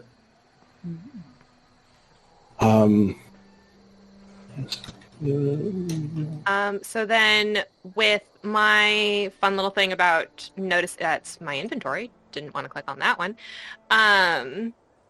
For I'm trying to remember what it's called, but being able to find out, oh yeah, that's odd. I get some, if there's any like suspicious looking or interesting things in the new room that we're entering. When you enter a new location, such as a room or corridor, you immediately notice one thing out of the ordinary. The GM determines what it is, whether or not nothing's reasonable to pick up, skipping obvious clues that can be easily discerned. And I can only learn that an object or area is suspicious, but not why it is suspicious. Cool. Yeah, you like look around. You see there's like a bear skin rug. There's elk. There's boar. Like I said, about like strange different things. And you look around, and it looks like Argus Vanatori and his guards have hunted every kind of animal that is in these woods, except one. There are no wolf pelts.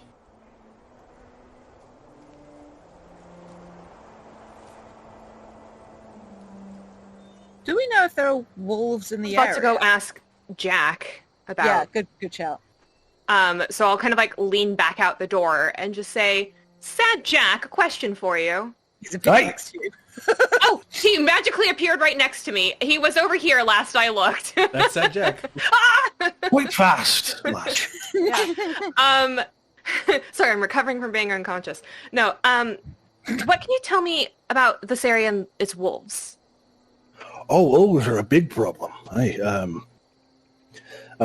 More so in the northern reaches, but not many prey that move around in Tarandaur do so outside of large packs with great big bastard beasties to protect them. Wolves are often pretty hungry and vicious if they come across an easy meal like a traveler. So, would there be a particular reason as to why there are no wolf pelts around here? You would think a man who is obviously such a wonderful hunter as Vanatori would want to display a few wolf pelts, or is it that they're so common that it's not worth it? I couldn't say. It does seem a bit odd, because it certainly wouldn't be hurting for wolves to hunt. Is there anything I can roll that would be to be like, does Vanatori in particular, or like this lodge, this area, or even the Errls, if it's like they view wolves as sacred, or is there some reason why they might not want to hunt the wolves or display it in such a way? Connected to the vampires. You could roll society. Vampire lore? Society lore? Yeah, society. I mean, you could roll vampire lore, but you would probably get a different set of answers. Yeah. Then, I mean, would that be something that... Because I don't know if she would... if she would know to contemplate it from that point of view, because I don't. But would she know to contemplate it from that point of view? That is the question, isn't it? Yeah. So we just roll what you want to roll and tell me what you want to know. And I will tell you what you learn. Go with society. 22. There is... So, one, the Errls don't hold anything sacred, because sacred is religious, and religious is out against the kind of secular humanism that the Errls all kind of follow. Yeah, it is very odd. The only real guess you could make is that Argus Vanatori doesn't want to hunt wolves. Or maybe wolves don't come around this area. Mm-hmm.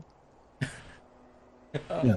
He's got some clockwork dogs, but who knows? He does have clockwork dogs, yeah. Do I know if there are at least supposed to be wolf issues in the area? Yes, that was what we were just talking about, is that there are. They're very vicious against travelers, because it's hard to find normal prey in Tarandaur, because most of the prey species here have adapted pretty significant defensive measures. Yeah. Hearing that conversation going on between, because I'm sort of like just stood in the doorway area, I'm gonna ask KSANA. It's less scary to ask a question directly related to oneself, which is like, KSANA, can you think of any reason why maybe the wolves would be different here? Like, I know you don't hold truck with gods, but could they have something within them that makes them more difficult to kill? I mean, I remember, my experience, wolves will only attack folks if they're really hungry, and this sounds like more than that.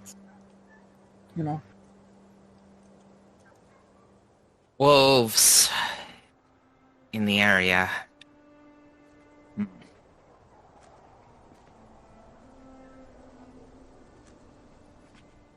Yeah, I guess, do I know if there was any significance about wolves and the giants, or if there's any religious significance I would have picked up when I was figuring out how to kind of tap into the life force? Yeah, you could roll a religion check for that, or something. Yeah, we can.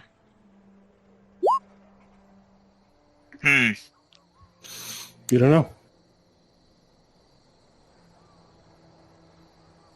Wolves are usually a problem.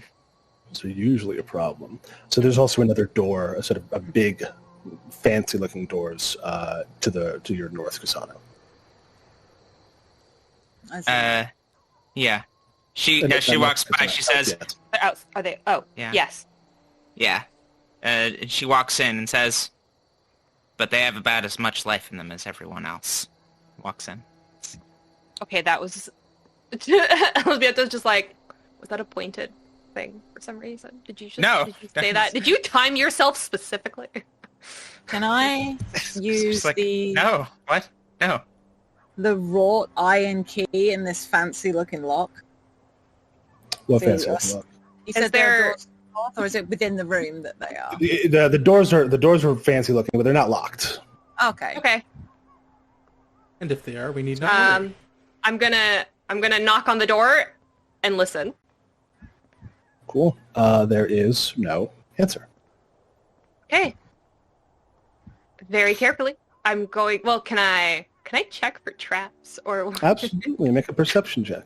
I am just don't want to be caught off guard. I do real good. Nice.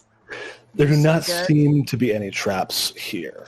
It seems like Venatori maybe considered his personal lodge to be guarded well enough by the people within it and the traps around it to leave extra traps inside of it.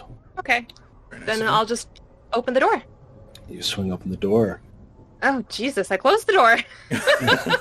No, I'm just kidding. You see a great double bed, some sort of striped cat skin. This man has awful taste in everything. And a desk. What's that beneath it? Oh, that's an enormous grate. What's in it? I'm Is gonna... it- Yeah, Hello? I'll pull the rug off the Hello? top of this. Just this skin. KSANA, make a perception check. Yeah. Alexei! You hear the weakest, groan from down below. Oh. Let's yoink this skin out of the way. Get this off. Let's lift that grate out. Cool. I can't make the grate. You can't remove this very tasteless rug that he has. I cannot remove the tiger skin rug, unfortunately. But I can move us to the next map if you're all going down there. Nice. Mm-hmm. Down we go. Soren and Sajak stay up top to keep an eye on things. So long as it did not sound like an undead moan and actually just a person who is grievously injured moan. Probably the second. Okay. Oh, we can hope. Yeah. Mhm. But yeah, the big wrought iron key opens the lock to this gate. This is great. and below it is a large, rough cavern. Zoom out. Whoa, that's bigger Zoom than I back was in. expecting. Damn. Yeah. Oh. Shit. That's odd. Triggers again, because we're in a new location, and this is weird. This is weird. You see bones scattered around. You see people who look like they were nailed to the side of the cavern and then left there. Oh, Piles of other bones. A trough of water with like a bucket and rags near it, as well as a roaring bonfire with slots to hold implements to get red hot, as well as like some weapon racks and stuff. A great rack table, the kind. And then in the back, 4 small cages, barely big enough to hold a human being. Inside one of which is the curled, emaciated body of your friend, Alexei Vital. Before we go on, I want to make a rules clarification that was my bad. Every time I cast a spell of a level higher than a cantrip, I am supposed to heal that many hit points as the spell level. Or give it to someone else. I did forget all that. I'm sorry. Oracle's a little bit complicated. Oracle is a little bit complicated, so that actually would have made that fight a little bit less scary. But, No, it was very scary. you don't die and you learn. Yeah. Yeah. And that Rushes up. yeah, gonna unlock this cage. Said there were 4 keys on it, right? As well as the raw iron one. Mm-hmm. They look like they match these cages. Yeah, let's get it open. And there's nothing yeah. else in any of the other cages? No, I mean, aside not- from not maybe current. remains? Stains, Okay. bits of hair, but nothing currently. Seems like he was the only tenant at the moment. yeah, I'd super gently lean in and scoop him out, because if he's been in here a while, I'm not going to expect him to walk anywhere. At least like a week or two, since this campaign started. Yeah. You kind of let him in. He looks very frail. He was already an old man, but he looks like he has been tortured and had food withheld from him. Yeah, Orin holds him as gently as you would hold a baby. He's very careful with him. And he goes, farewell, my lady. Orin, Alexei, took you long enough. if you're going to... I can't think of anything witty to say. And probably Everyone. looking at Orin, because Orin's not very smart, so... Pick up the professor. Pull him out of the already have. cage. I already Okay. have. From one hole in the ground to another, Professor. Exactly a flattering path here. Mr. APRICUS, is it not our duty as academics to sometimes get our hands dirty in practical research?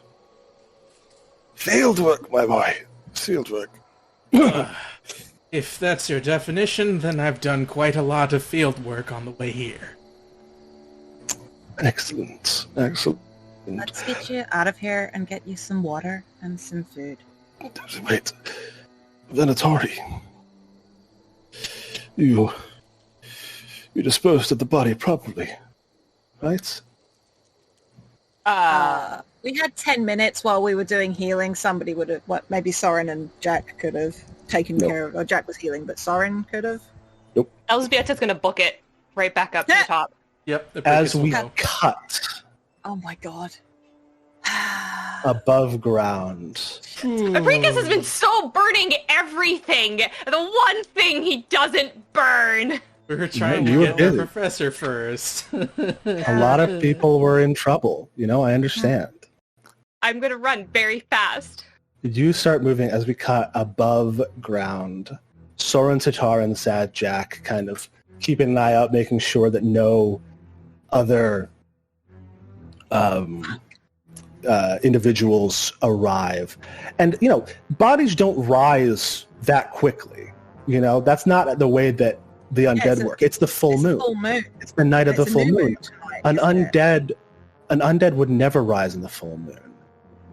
And as the light of the full moon breaks through the clouds, a rare moment of pure, unfettered moonlight shines down on Vanatory Lodge. As Argus Vanatory's hands twitch and hair begins to grow on the back of them. Holy shit! A deep growl growing in the back of his throat. As he She's like cries, yelling as she like scrambles back up the ladder. This is not what she expected. Oh my god! eyes gleaming in the dark.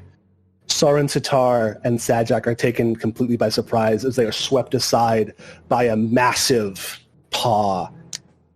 And you hear heavy footfalls galloping, charging, loping to the entrance as a great form slams down. You should get away from the ladder. Yeah, well, that's where I was, and now I'm immediately running back. Yeah. Thank fuck somebody has a silvered weapon in this party. Oh. Yeah. Hey, can I tell you all in seriousness, this is the second time I've had a werewolf conspiracy happen to me in a campaign this week.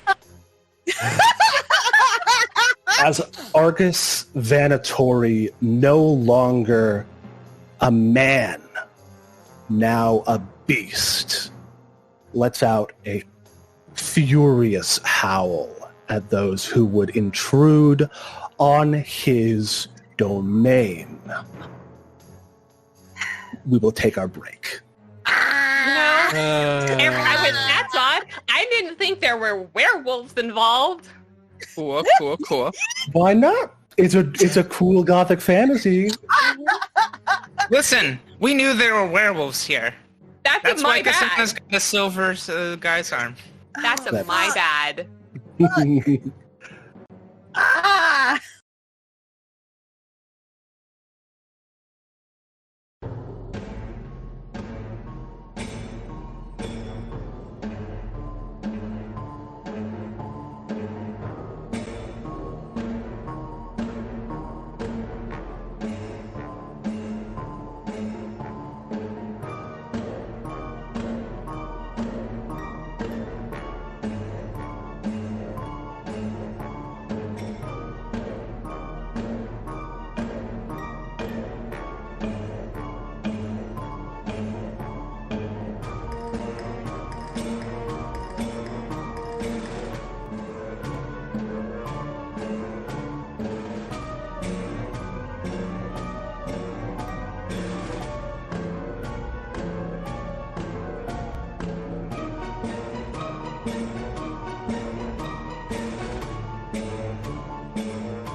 And we're back. Argus Vanatory,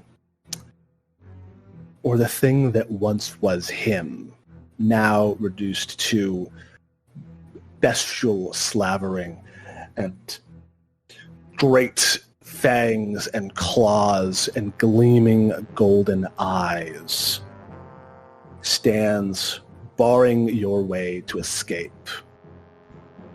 Not only that, but you could make a run for it, but Alexei certainly couldn't. And even if ORIN carried him, they couldn't climb a ladder at the same time. If you're going to get out of here alive, it's going to be through Argus Vanatory. And with that in mind, let's roll initiative. Jesus. Oh boy. Here we go. As Eldrick's Hound lives up to his name. Oh, Jesus. What a douchebag. Can't believe we're getting... I wasn't clicking on myself. I'm sorry. Yeah, we've all done that. worries. Oops. Hey. I didn't click on myself either, apparently. Oh yeah, it's still important. All right, so we got 13 from KSANA.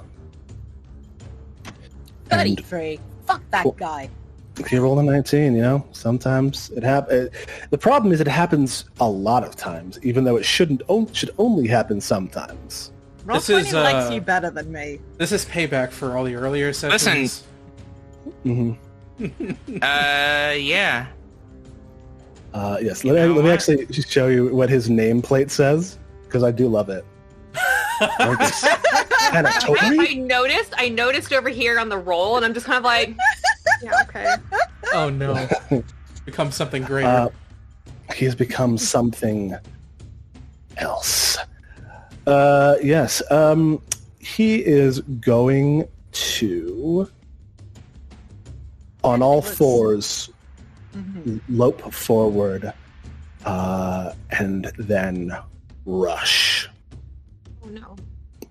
Oh god. I'm gonna read everything with a ... question mark exclamation point. Argus Mandatory rush, even though I know that's not how it's set up. Yes. Orin, you scarcely have a moment to put Alexei behind you before Argus is upon you and And I'm back in the cage. It's safe. and strikes with his great jaws. Fucking Christ. Okay, that's a crit, which is 38 piercing damage. As he comes at you. ELżBIETA, that is your turn. How tall is he? Considering, hypothetically speaking, if I get up on top of one of these cages, do I have, would he be able to reach me? Yes, he would be able to reach you. The cages, like I said, they are barely big enough for a person to sit in. Okay. They're like dog cages. Okay, well, I am definitely going to put one between me and him. Okay. And then zoom in a little bit because I'm kind of far away. And then I'm gonna see if I can hit him. All right. You can.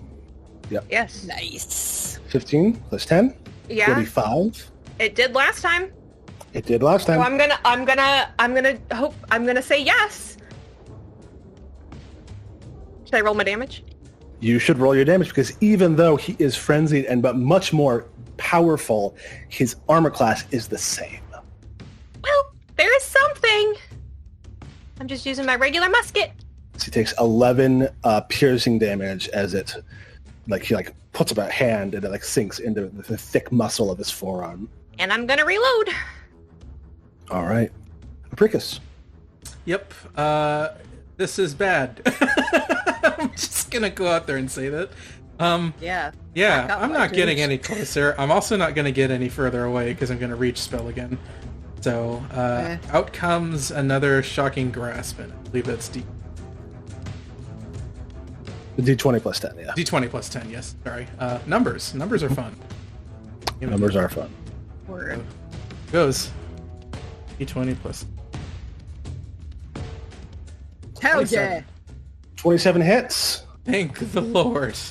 Yeah, so yet again that just the crackling grasp of electricity much more effectively shoots out from his hand, goes to grip the being once known as Argus. It's very Prince stuff.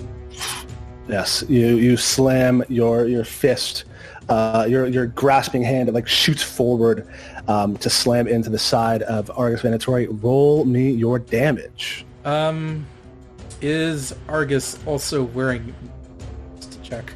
He is not. He is wearing hide armor. Damn you. 2d12 coming up. I'm just out right. here.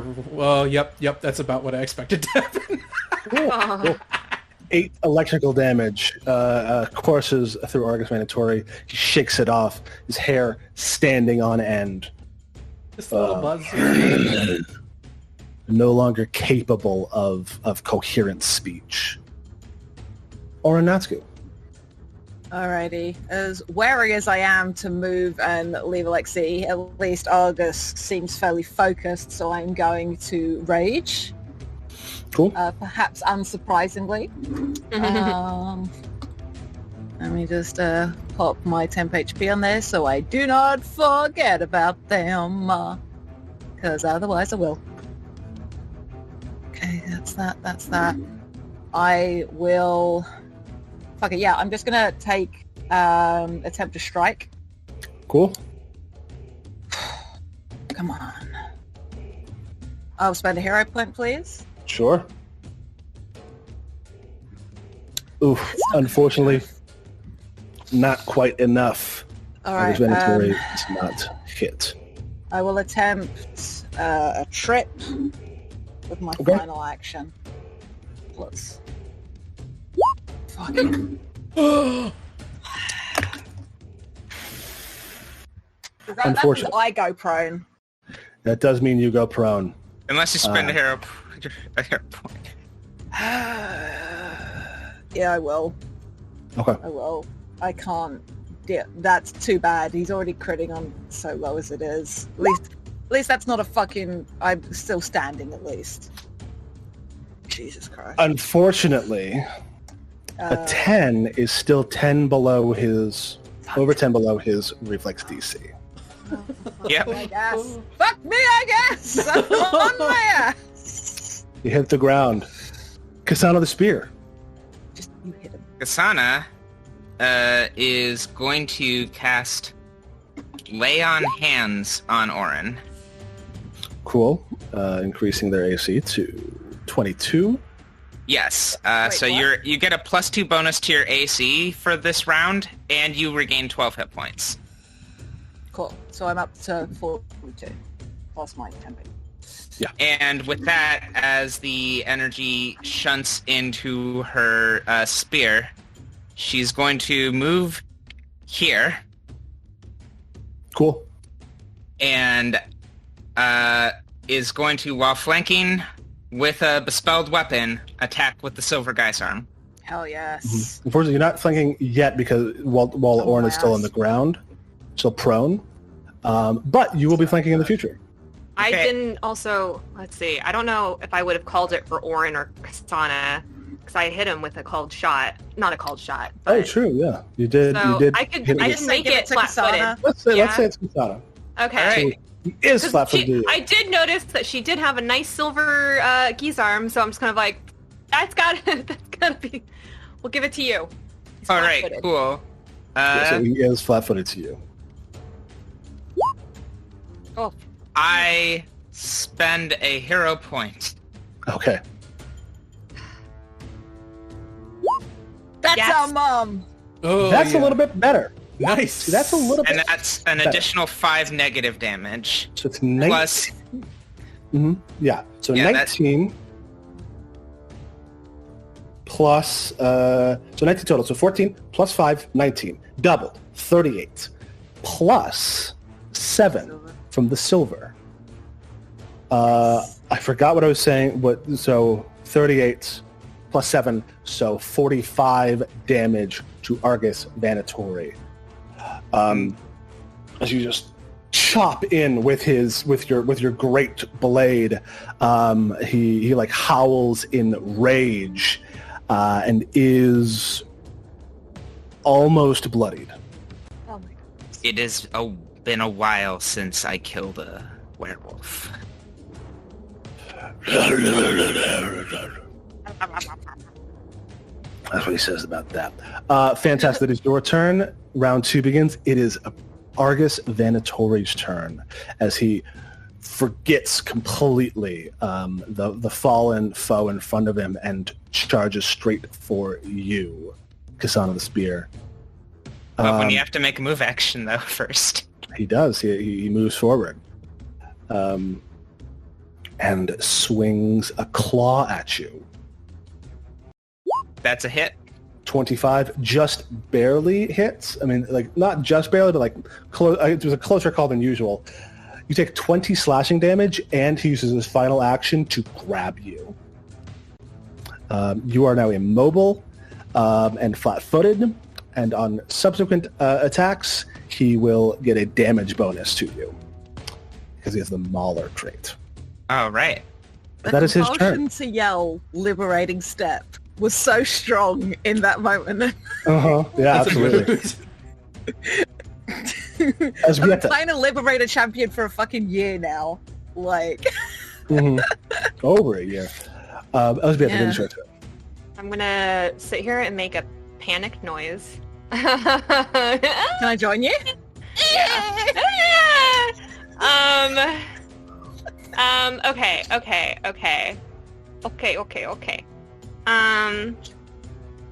So I'm going to try and let's see. So with my strategic strike, can I use it to break a grapple or to break his hold on KSANA? I've let people do like escapes, but only when they're like for other characters, but only when they're adjacent. Okay, so I I couldn't. mean, Yeah, I because don't again, think you get- I don't think you got called the shot vibe. Yeah. Yeah, yeah. Okay. All right, then I'm just gonna do a regular, Do I stratagem? a regular stratagem. Yeah. Cool. Whoa. Where's It's a 16. You get 26? 26, which you know Hit. will hit. Yes. So I'm gonna roll 3d6. Just little pot shots at him. That was Little not a great pot thing. shots. 7 damage to Vanatory. He is and- now bloodied. And then because instead of reloading, I am going to cast Ill Omen, or attempt to, which is the spell that I've used a few times before. And she is going to just... Oh my goodness. It's basically, I think she's going to yell like, "Stand down, you mindless beast!" and hope that it works. Cool. So you had a DC 18 basic Yeah. will save. Will save. Oh, Jesus fucking God. shit! He unfortunately rolls a 19 on the die and has a 14 modifier. Oh, stop it with your 19, He- Zach! He's so just blood raging that you are unable to like penetrate the haze of fury that is his mind. Okay, that's it. Who is he flat-footed to? I'm gonna see if I can get it to Orin. If Orin will be able to get up and swing at him from behind. Yeah. Absolutely. Cool. APRICUS, that is your turn. Yeah, well, I think it's time to beat a tactical retreat. Oh, okay. Just gonna Oh, okay. swing around this side here to just over behind Orin. Right, I'm not going that far. And then let's see what spell I can do that will maybe help stabilize. What? Oh lord, my mind's running a mile a minute. It may be of benefit to actually reduce what his mind. I think a daze is my best opportunity. Nice. So Cool. here we go. So you pull out a daze. It was another will save. Yep, gonna smack him. DC 20. Okay, Oh, very God. willful. Understandable. Stop Have a nice day. Rolling those high numbers. I don't want to. You got Can listen. we Listen. spend a hero point to make the GM roll lower? Yes, yes. Actually, yes, you can. You can spend it to make me reroll. I can't. Yeah. I can't Price promise. is lower. Lower. Well, I mean, you rolled a 19 on the die. Anything would be lower than that except for a 20, and don't want to risk that. I suspect making Argus roll a 6 or under is an unlikely proposition, and that still would not stun them. Yeah, Yeah. no. No, I know. They would have to literally roll a natural 1 to be stunned with Well, this. I meant it would have Yeah. worked on my spell if So I could have made him roll a 4 or chance under. to succeed. Yeah. 6%, 25% chance to fail. Yeah. Yeah, But yeah, that's- you can spend the hero point. No, it's just- I think that's not happening. I'm going to have to go for attack spells instead. Yeah, just imagine you're playing XCOM and you see a 25% chance to dominate the Andromedon. Are you taking that chance? If I knew how to play XCOM, I would answer No, that but question. yes, they are going to do it. Like next turn, I know they're going to do a 10% chance, and it's always going to hit. Cool. So that is APRICUS' turn. ORIN, NÄTTSKU. I stand You're up. down but not out. You stand I up. step. 1 action, 2 action, swing, baby, swing. Swing, bada. Oy, does 21 hit if he's flanked? Unfortunately not. His AC while flanked is 23. I will hero point. Okay. Come on, better than 10. Yeah! Landed Boom. hit. This is all negative damage for... Well, no, the rage damage, sorry, should be 3. Okay. Because I hit the wrong one, but it's, yeah. 3 So negative 25. damage. 19 plus 3 is 22 damage. He is starting to look pretty hurt. Why He is it 19 plus 3? because that was the first one you rolled. I The forgot. better Thank you damage. so much. Yeah. Thank Yeah, you, we Zach. take the better damage on a hero point. Thank you. Yeah. Whew. So yeah, you slam down your scythe and cut a furrow into the back of Argus Mandatori. He is pissed about it. Cool. KSANA Spear, that is your turn. You are immobilized, which means you can't move, but you are not restrained, so you can still do actions. Okay. The first thing I'm gonna do is demoralize him. Cool. Bad dog. See here, Sunny boy. Well, here's the thing: is like, do we think he understands languages? Because he does. Like, my assumption is he understands languages. Why wouldn't he as a wolf?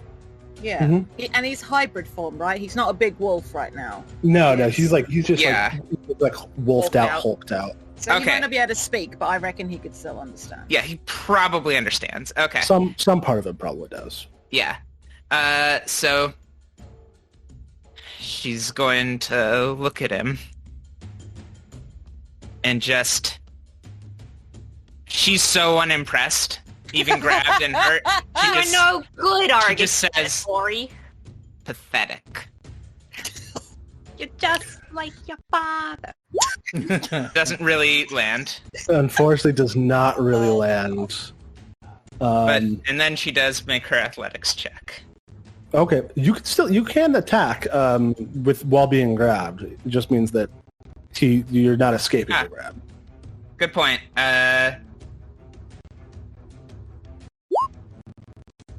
It's one shy, It is one shot. and Oh man, that would have been some nice damage. I've too. already guidanced myself, so I can't actually do it. With my last action, it's like, yeah, God, I'll spend the hero point. I'll see if I can Yeah. make it work. Did you not just spend one? That was mine. Oh, that I was yours. realized I hadn't pulled it out Okay. from my hand. Sure. This is an unlikely chance. So let's see how it goes. No. Oh, Unfortunately, does not do it. You like choke up on your guy's arm and like try to go He's from it's too hard with him so close. yeah. Absolutely. The last thing I do is I battle medicine myself, because I've not battle medicined myself today, Cool. Thank goodness. and I fail. And unfortunately, Can I you fail. Can I spend my hero? Will you allow me to spend my hero point to let KSANA reroll battle medicine? Sure. Okay. This isn't Savage Worlds where that kind of stuff is like a feat you can get. Oh, Nope. Jesus Christ. Wow. Nana! Listen, KSANA! this is what happens when you roll a d20. Is sometimes it's You roll just bad. the swingiest die, It is the aside from rolling d100. Mm-hmm. All right, it is Argus's turn once more, the wolf man, and he rears back his jaws and just chomps down on the pauldron shoulder of KSANA the Spear. It's 29 to hit. That hits. So I am flat-footed, correct?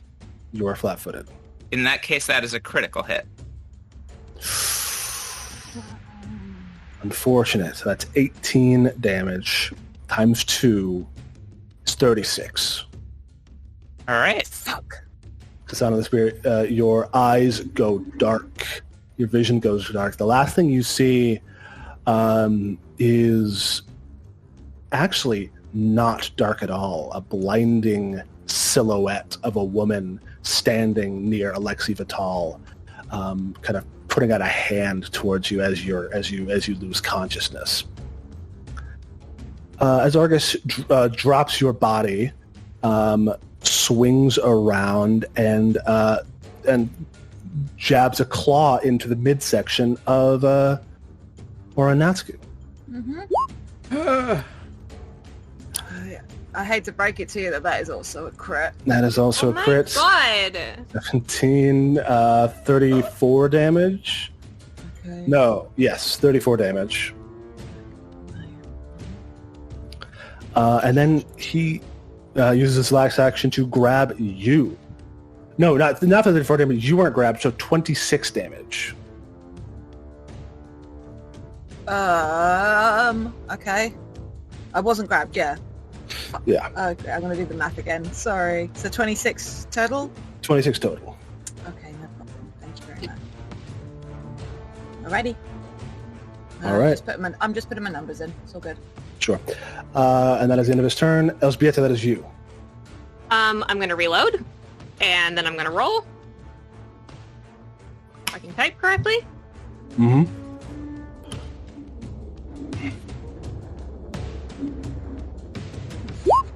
And yes, I'm going to take that. Nice.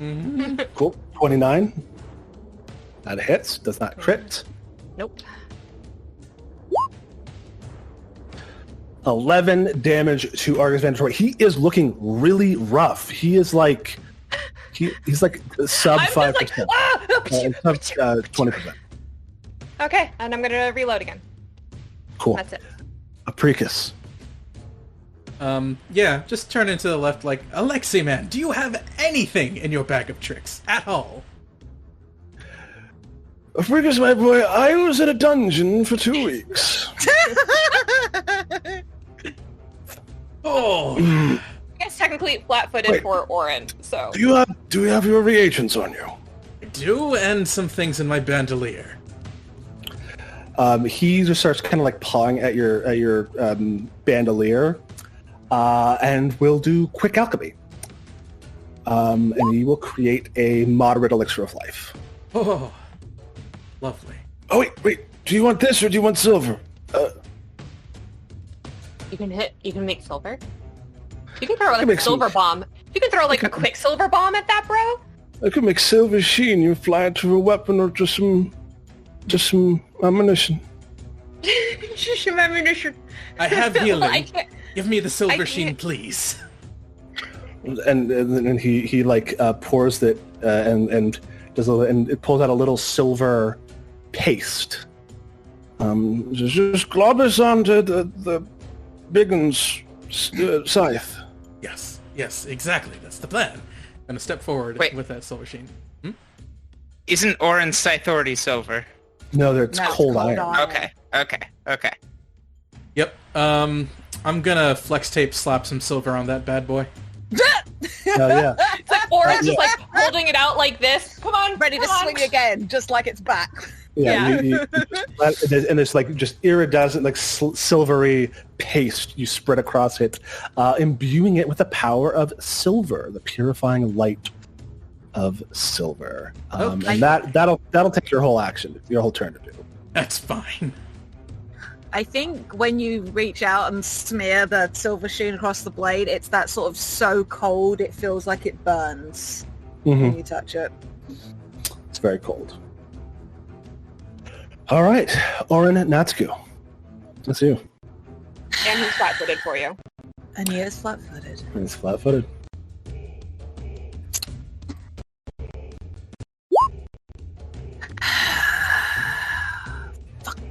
Someone else want to spend a hero point for ORIN? Yeah. I will. spend a hero point for Orin. Do you want to do Apricus, or do you want me to? I'll spend it. You I can. have quite a lot in Okay. reserve. Yeah. Thank you. Your turn to hoard. There we go.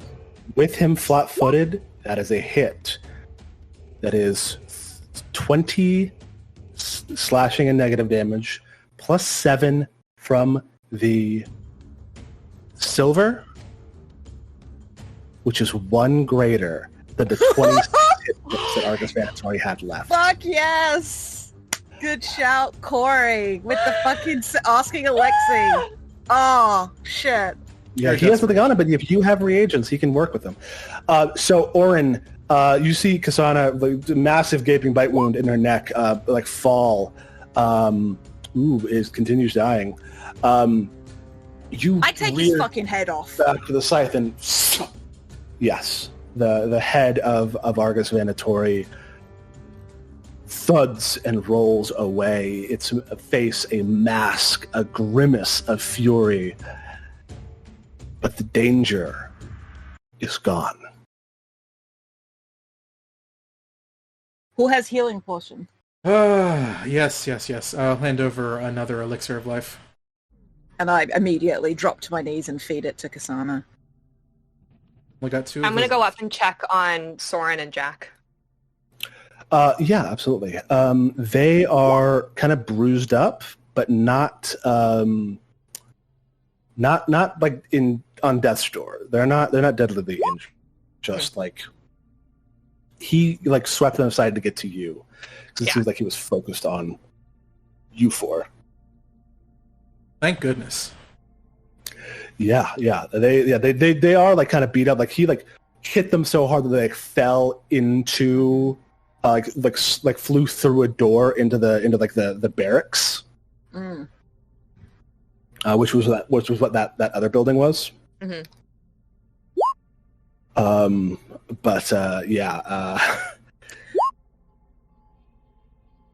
As KSANA wakes up after I fed her this potion, and I've still got, I think, the dark eyes from raging, because that hasn't faded just yet.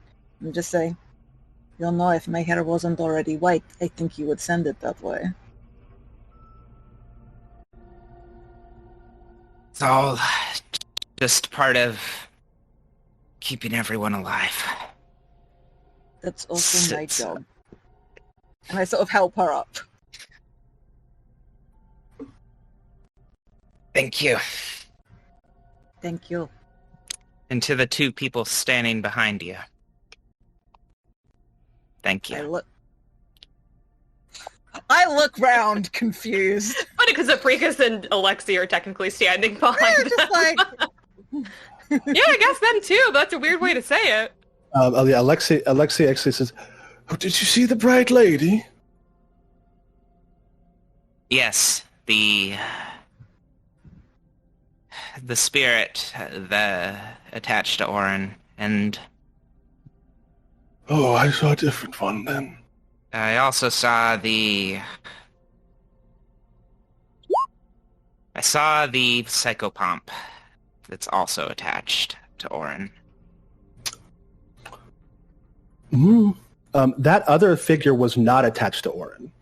Well, they weren't attached. They stood behind them, though. The bright lady was further back, right, with Alexei? She was with Alexei. But the crow, the crow skull was attached to Orin? The crow was also not attached to Orin. They were I also heard a bird beak. And then she thinks about it and says, wait, the bright lady you're speaking of was different than both of those. Who are they? While I was... I pick him up and start carrying him up to the top so where there's food and drink and stuff, so he can talk to her while we go. Yeah, we'll make a nice little comfortable area for him in the sitting room. Maybe we can talk about this. Soren actually says, maybe we can talk about this back at camp. Or if we're going to move the Rams into this place, one or the other. We don't want to tarry too long. We should, as Orin's rage fades, it's just like, we should check out that last room. By the way. I mean, it's just the barracks. I don't know what important thing is in it. As you like walk in and you see, it looks like they had been playing cards, and you see Sad Jack just scooping up like copper pieces. What supplies are in here other than copper? Oh, right. We're looking for supplies. Looks like he like looks around the room. I mean, weapons, this place is yours armor. if you want it. Yes, we got some pikes, a few more of those muskets, some armor from the Aldrich guardsmen. Armor, good. Supplies, things your people could use. Aye, yes. Some cold storage. Some looks like there's some venison. Right. If the Goes place to- is secure, we should settle here and go back to the Rams in the morning, or send a couple back to bring them here. Jack says, you take care of this place. I have quite enough of my own. I should be able to get back to the campsite in a day or two, and then be back a little bit after that. Right, I'm gonna take care of the rest of the bodies. APRICUS, would you mind? And I'll I'll clear all the bodies off the ramparts and bring them together and get APRICUS to do his fire thing. I certainly won't forget to burn them this time. Soren and ELŞBIETA KSANA says, we need to take all of the undead down. Oh, Burn that's them. It's gonna be a hell of a chore, but It must be done. What do you mean take them all down? well, they're all tied to the trees, right? Oh, those Destroy undead. them individually. Yes. Remove them from the trees. Yes. They must all be taken down. Yes. Do you want to rest like a little bit longer? Like Soren and I can get started on that. You have had a Yes. hell of a fight. You've had Perhaps. a pretty crazy day for you. I think, yeah. Yeah, let's set KSANA and Alexei up in the sitting room to talk about stuff, and then Orin will go burn some bodies. Yeah, she gets Respectfully. out of the armor, and with her curse overdrawn, her hair is slumped at her sides. She looks very, very old right now. And very small. You're good company because Alexei also looks very old and very small. Just put these two cute, lovely old people next to each other on the couch. These Make very them some dangerous tea. old people. Yeah. I may Older have, people. Alexei is old. Alexei's an old guy. Yeah. He's in his late 50s, early 60s. actually old. So I guess it's not that old, but it's a dangerous lifestyle he's got. I may have a man. Oh, it was not a my dear. He's still old enough to be her dad. Yeah. Yes. Sorry. What was that, Apricus? Yes, I may have a manner of proposal. The trees, that lovely, terrible trap out there, I did disassemble it. We could perhaps re-enable it, and another layer of defense to the lodge here. No. You will burn them. No, the No, the no. galvanic skein. The one that Oh. got me. Yes. Do what you want, then. How about after we take care of the undead trees? Oh, yes, that plan. That way we don't have to worry about crossing that again. Yes. Yeah, actually, I think at this, we're looking around, you just found that there's a control panel for the galvanic skein Oh, nice. here in the lodge. There's also 4 more inactive clockwork pixies that are in a crate that like 2 of them came out of, and then there's 4 left. Nice. Okay. All right. So KSANA and Alexi take a breather.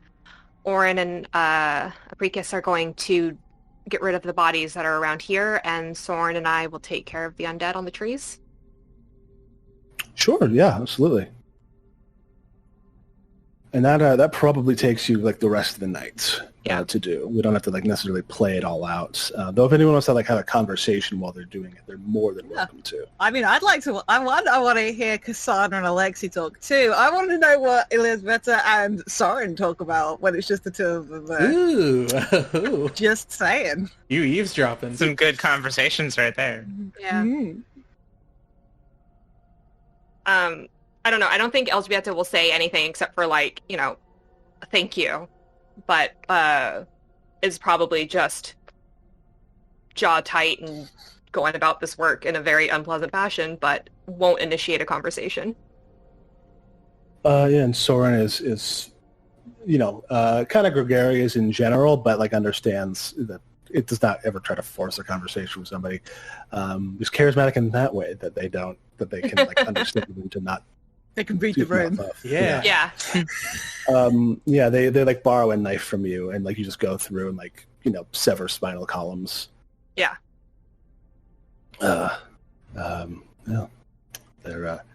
actually, ELŽBIETA, while you are doing this, make a perception check. Roll golly, roll high.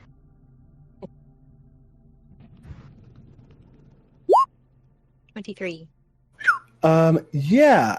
As you are doing this, Soren got slashed up a bit, and one of the places they were hit was like their chest, which went up to like their scarf. So it's a little bit in disarray. And they turn at one point, and you get this like little glimpse at the bottom half of their face. And you see something like hits the moonlight and almost glows. She'll point to their scarf and just say, "Do you want to use mine while yours is in a disrepair?" It's probably for the best. And she'll just like take off the sash around her waist and hand it over to them. They turn around before unwrapping their scarf. Make one more perception check. Not hot. Can I use a hero point? You can. Yes. The perfect usage. This is important. 24. Fantastic. They like unwind their scarf. You can't see their face, but you can see their neck because their collar is not very high. And you see at the back of their neck, and it looks like it continues around the front, is a set of scars or tattoos in like a band around their throats and along the back of their neck. That kind of like sparks a couple of times before they put the your scarf on. It's not really my color, but Well, then you'll have to darn yours faster, wouldn't you? I'll go to repair kit. I've got some thread. I'll be able to fix it. I'll get this back to you soon enough. Take your time. And you continue your work. Meanwhile, back at the keep, at the lodge, bodies are being burned. You go through what do you do with the slag from the Clockwork Hounds? I'd like to pick through that. Sure, absolutely. So you keep those for study. Yes. And for recycling, maybe. Yeah. Maybe. Also, And I want to at least keep one of the pixies to study, just FYI. Yeah, you got 4 of those that are completely intact. Hell yeah. Wasn't too sure if they were like going to destroy those also, but no, they're a good defense system. I have one as a pet. No, I'm just kidding. You could, maybe as a familiar, if you had one. Imagine. They're like exactly the right size. Yeah. And then inside the lodge's kind of like common room, the fire stoked back up and roaring, warming your kind of brittle bones. Alexei is kind of nibbling on a piece of cheese that was left out. Yeah, and once APRICUS is out of the room as well, she slumps a lot more. KSANA, my dear, you must be careful not to overextend yourself. You are still a young woman, but it is dangerous. I haven't been that close to death since, for 16 years, I think. Yes, I certainly slipped to the threshold of the door more than once these last few days. It is dangerous times that we live in, where threats come from within just as much as from without. The walls we hope to protect us. I knew that the Errol's were corrupt. Things needed to change.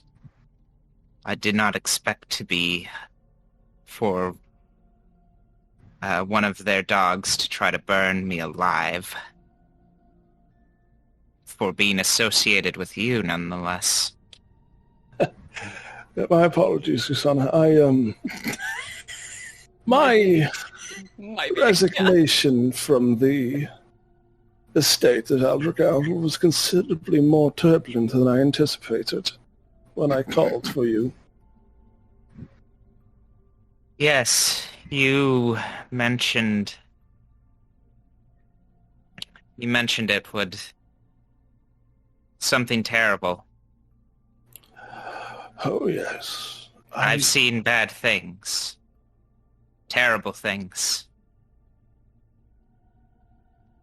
But the group of people you've brought together, well, I can't quite put it together. How do you mean? Oh, well, perhaps you trust all of these people. And certainly. But for something as dangerous as this, well,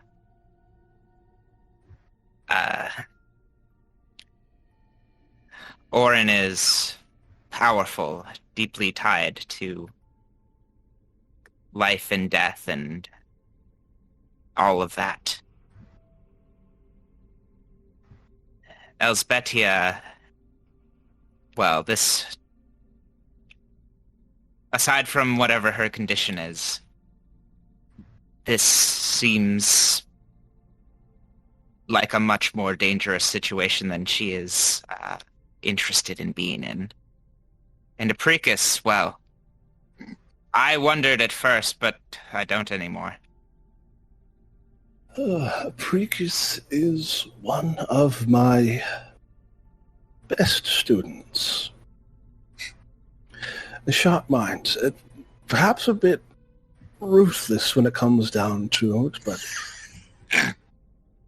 unintentionally decisive. Not a man to stand on any sort of ceremony to do what needs to be done, as much as he might think he is a simple academic. Yes. ELŽBIETA is one of the brightest minds and sharpest eyes I've come across in my time working with adventurers. She has secrets, as do we all, but her heart is strong and true. And ORIN, well, See how fucking hard they hit that guy? Oh, of course. Classic. Yes. Well, if you, from what I've seen, and if you trust them, I won't push. With my life, dear girl. Yes.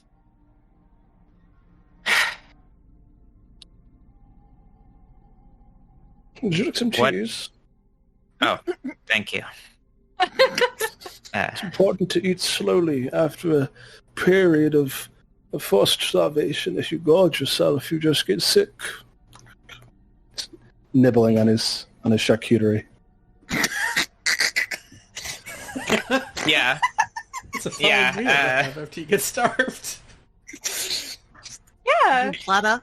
little vegetables. Yeah. Fucking nasty Lunchables. Yeah, she nibbles, she Bread and put the meat and the cheese on top. yeah, she combines it with a ration, Sandwich. Yeah, for they're sure. grapes. There's some grapes, and Yeah, and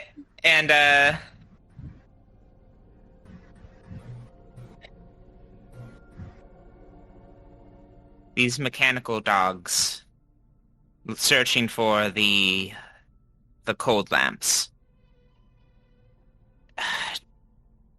That security system. This man is a monster. But what did you discover that was so terrible that it brought us all together? We should wait for the whole group to be assembled. I Oh, yes, of course. have very little energy, and I would like to only say this once.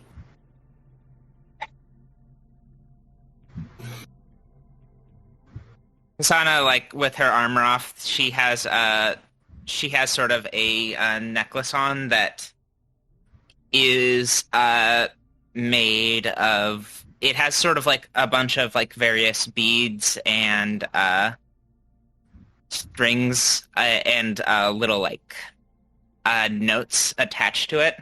Sort of like small little written notes. She unclasps it and looks at it. These are all the promises I've made of how to use this power I've taken.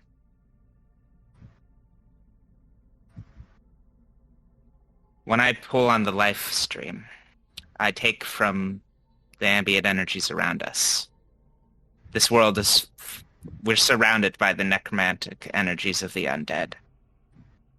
All I have to do is purify them. She throws them in the fire.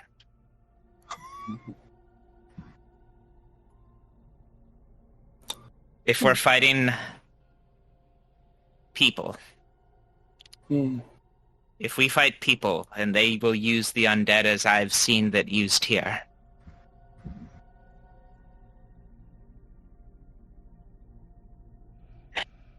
then I need to be stronger. And I need to be able to protect the others. And you must allow them to protect you in turn, KSANA. That's the only way it works. He doesn't respond. Yeah, and as the night wanes and the sun somewhere rises unseen, you all return to the Vanatory Lodge, now yours, by right of conquest at the very least. You probably rest for some time. Get your best attempt at an 8 hours of sleep. Boom! KSANA the spear. Nice. I get a bit more health back. There we go.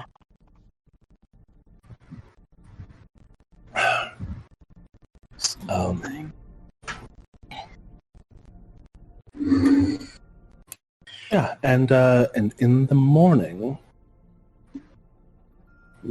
You. Mhm. Yep. No, I'm just checking things. Keep going.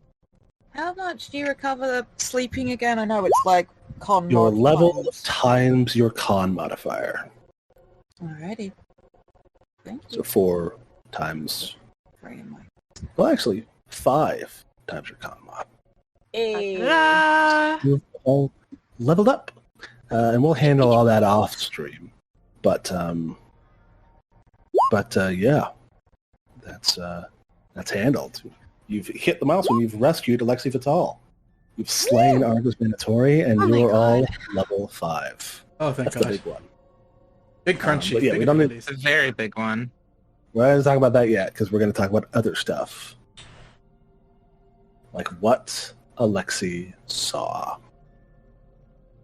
So, with Sad Jack ranging and roaming across the countryside to bring back the Rams to occupy this fort, it is KSANA, ORIN, ELŽBIETA, APRICUS, and Sorin who gather around Alexei Vital as he sits on the big sofa. No, because he sits on the easy chair. Yeah. Puts up his feet, Yeah. I'm stretches. gonna drag one of these chairs over and sit near the fire. Mhm. Smell. So, I'm guessing you'd like to know why I gathered you here in Rule. That'd be nice to know, yeah. So, as you may have surmised, I have been working with the Rams for some time. As part of that, in addition to my services as an alchemist and scholar, I came up with the idea to infiltrate the estate of Aldrich Arrow so as to steal his inventions and reverse engineer them so that they may be accessible to people of all walks across this nation. And I did learn quite a bit about the way his cold lamps and night glasses operate, but there is something else that people do not know about Aldrich Arrow. You may be aware of how his recruitment drives move throughout the parish, finding bright young minds and bringing them to Aldrich Manor as a apprenticeship before being sent across the nation into new posts. Unfortunately, this is a fabrication. Those young people never leave Aldrich Manor. They remain trapped in the cellar laboratories as experiments. To what end, I do not know, but some of them are transformed into vampire spawn through some process I do not know. Others still grafted with clockwork parts and other augmentations to create some sort of superior breed of soldier. And Soren says, but the letters, people get back letters from their families, and it's not like they're printed, they're all handwritten. And Alexei says, yes, an ingenious device. I believe Errol calls it the letterhead. It absorbs a handwriting exemplar from each new recruit and catalogs it as a sort of knowledge base of writing styles so that it can emulate them perfectly. Each of those letters is written by a clockwork creature within Haldrick Manor.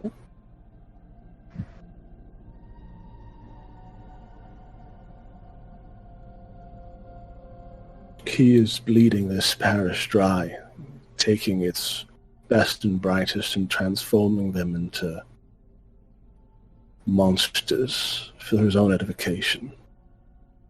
That is the secret I learned, and that is what Argus Venatori was willing to kill 4 strangers to keep from getting out.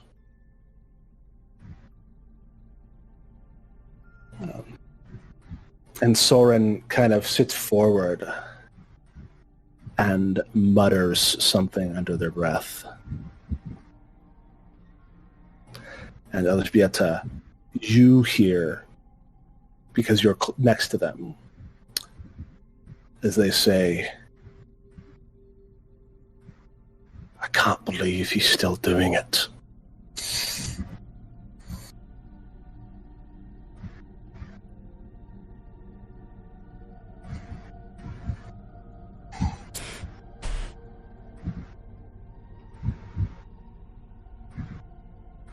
How long has this been going on? She'll just kind of like ask the room at large, but... Sana stands up and walks to the wall.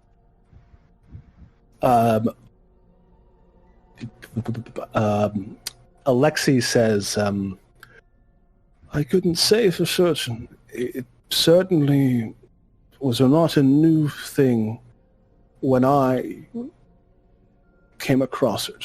There's too much infrastructure in place, too much standard practices established. And Soren says,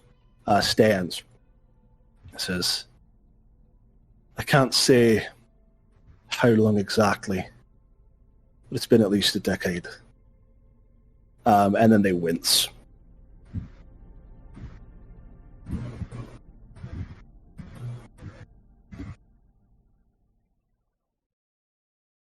Sana punches the wall. She punches it really well. A solid wall punch. Ouch. That's pretty solid, yeah. Well, I hate to be the one who is asking this. Soren, do you care to tell us how you know that? ELŽBIETA will say, like, if they've been in the area long enough, of course they would know. No, this I didn't know about, but I know that he's done it before, because I know that he did it to me. And then something flares under their scarf, and they get like wince again. Is there anything we can do to help at this moment for you? Don't know.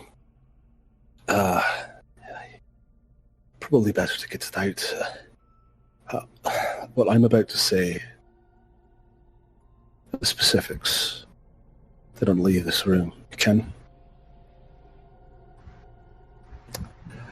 As Soren Sitar begins unwrapping the scarf that ELŽBIETA gave them, lent them, and you see that same ring of like scar and like ink glyphs that is around their throats. And as they open their mouth to speak, you see that they have a mouth full of sharp cat-like teeth that are pearlescent.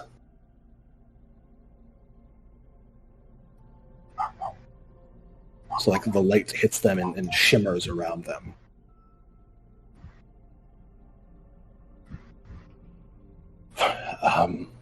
And they say, so once upon a time, there was a little urchin child who didn't have anyone, who was taken in by a wonderful Maestro. They once again, and that collar flares. And something had happened recently that had gotten this Maestro interested in the power of the great lords and ladies of the Fey Court. And he wished to use this power.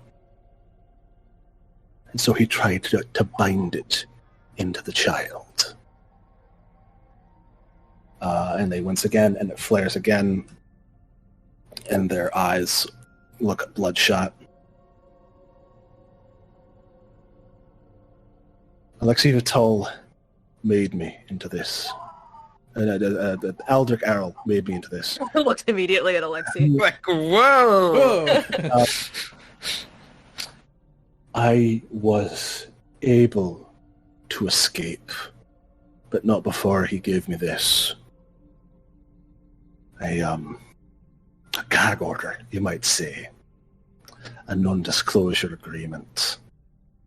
Enforceable on pain of death. And it flares again, and their nose starts bleeding. Is there I go up anything that anyone can do? Maybe. Yeah, let's see. Let's see about trying to do, shall we? First and foremost, immediately gets back, 27? yeah, 27 hit points. Okay. APRICUS Certainly brings something. some Yeah. color back into their cheeks. Yeah, they're taking damage every time they say anything about this. And the more explicit they are, the more damage they take. Yeah, let's take a look at that, shall we? He's gonna see if he can't at least detect something that can delay, diffuse, at least decrease the effect. Mm-hmm.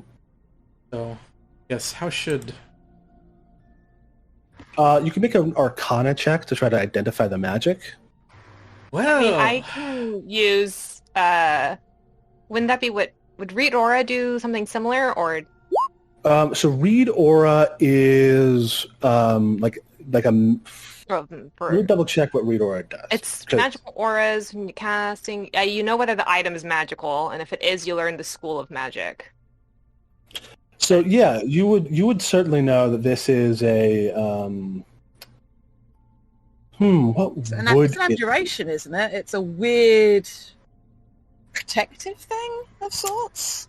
it is a protect. It's triggered to protect the good name of Aldrich Errol, but I think probably it's either evocation or no, it's necromancy. Yeah, because it does damage. It is sucking the life out of them as they attempt to speak. This is 27 in Arcana. Yes, which means that APRICUS, you're able to realize that this is a curse. It is a powerful curse. What language is... You said it was like runes or something, right? It's like mystic runes. It's not a Okay. language so much as it is like Gotcha. like Glyphs and equations. stuff. Yeah. I gotcha. Oh, it's a curse of necromancy. Right. And APRICUS, that 27, there's one other thing that you get, which is that this is not a unique curse. This is a curse that is well practiced. This was not the first time that this has been applied to somebody. You can see in the certainty of the strokes of the glyphs. I've got a couple of other routes to go for. Mm-hmm. Well, 3 total. I do have academic and either of these help. No, because this is not like an undead thing. It's necromantic, but not in that way. And I'm assuming it's not occult. It's a little bit occult, sure. But it's, it's the same as Arcana. It's like magic, Like Arcana and occult are just both different ways of figuring out stuff about magic. Yeah, I wasn't sure if it would be a more specific, if it was truly arcane, or if there was occultism involved. Okay, well, this certainly is a powerful curse. Was also one that could have been deployed upon many others, so I think we can judge based off of that this is the only sort of Alexi says, like, a sort of magical vow of secrecy, but forced upon the swearer. And would it affect written word as well, then? Soren nods. To deny the freedom to speak in such a manner.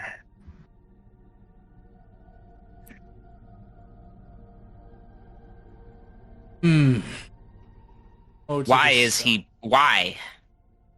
Because he's a tit. Like, I don't know. What more do you want? Why make? Why do men in power want anything? Just for more of it.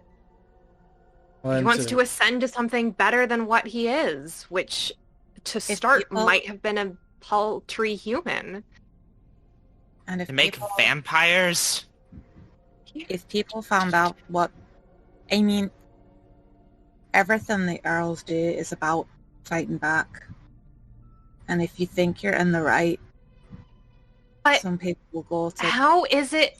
Like, are they creating children of, like, half vampires in order to find more efficient ways of killing them?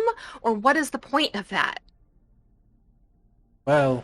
like he says, I couldn't say for sure. The vampire spawn trapped beneath Aldrich Manor certainly had all manner of ghastly tests run upon them. How did he make that? Did he have a vampire who was there to sire them? Or was it some scientific extraction? I don't know. They were already like that when I arrived, and no more came while I was there. I'm not privy to the process. Could it be pursuit of immortality? Could it just be simple curiosity? Sake? Could it be that he's deriving some sort of advance from it? He not. What's...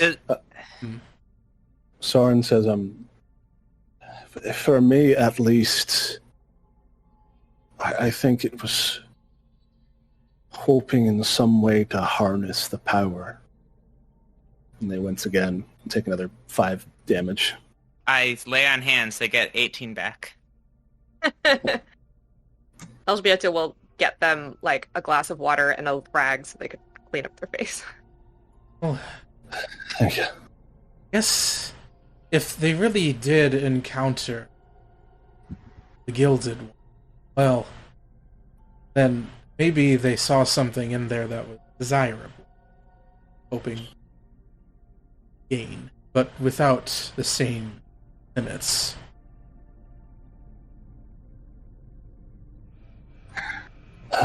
Yes, I could. I mean, certainly the Gilded One was massively powerful. It took an incredible amount of effort to slay him in the first place. That sort of power without drawbacks would be, I imagine, intoxicating to the right sort of person. Power like that always has drawbacks. Indeed. But there is one more thing. While I was shackled and tortured in the dungeon below, wavering on the knife edge between life and death, I was granted a vision.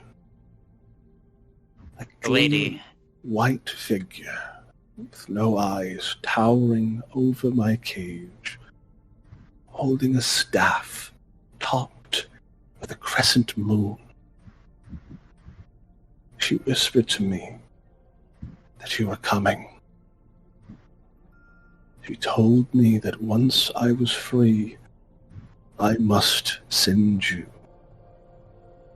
to the place where the giants have wept. The spirits of those who once walked this land have been shackled beneath the world by a terrible curse. Once the spirits of the dead are freed, the path to freedom will be revealed. That is what I was bade. Can I roll a haunt lore? Sure. I think Ghost? Orin is like running their hand over the crescent symbol on the healer's tools pouch. Yeah, that sounds haunted, Elżbieta. That's haunted as fuck. Kasana storms off into the Forest other room, kicks open the grate, and slides down the ladder. Okay. I've got 2 questions. All right. Does weather I'm gonna lore go help me at all here? Does leather lore? Weather lore. Not leather Letter lore. lore? Weather. It's like, Weather oh, lore. okay. Yeah, no, totally. Maybe you can give it a roll. Okay. Nat 20, nat 20, nat 20. If that happens again, I will eat. I would say my hat, but my hat's made of straw, so. Eat it anyway. Eat it anyway. Yeah, I'm attempting to pull up. And while I'm doing that, I will actually ask. Speaking of which, we did actually manage to preserve your notes. Was hoping to learn diamond file. Alexi chuckles, and still a little weakly taps the side of his head. Ah, All up here, my boy. well, Much safe. I, in my long years, have mastered a sort of intellectual meditation to ensure my memory remains eidetic.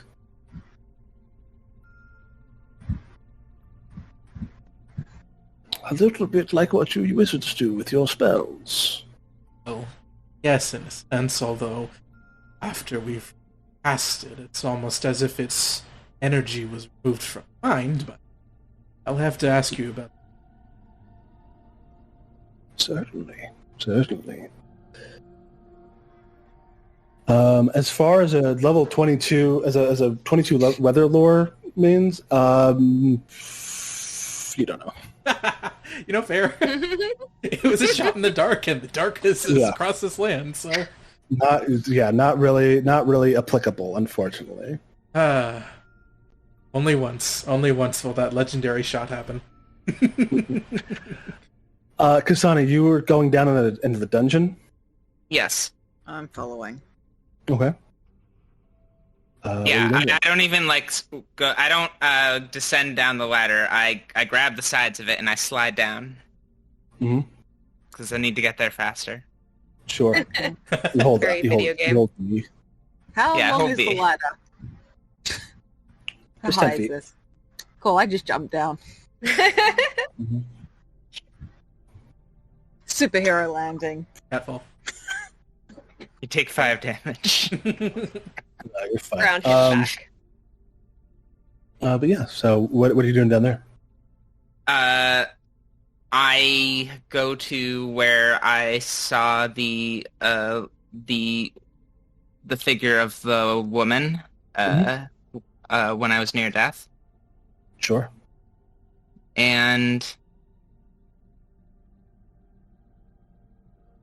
I'm going to just I'm going to call out. Hello. To the spirit that was here. Show yourself. there is no answer. She curses in a language that is not common. And make a perception check.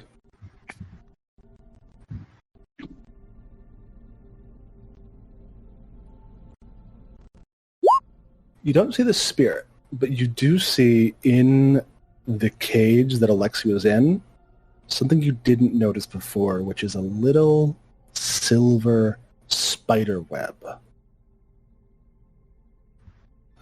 stitched between two like bars of the cage. And you have not seen a spider here at all. Is this some sort of... Is this religious? Is this... Tries to think back to, like, the limited amount she knows about gods and spirits. Like, if this would be a symbol that any of them might use. Sure, roll religion.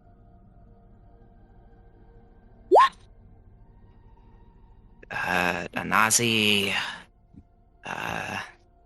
grandmother spider, Not in this universe. common arachnid, a black willow. You do not... Nothing springs to mind.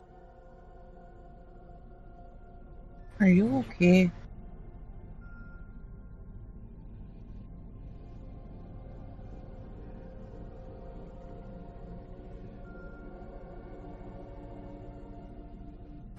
The Arrows have been misguided for a while. They are corrupt, they hoard power, and if this one is comfortable turning, well, creating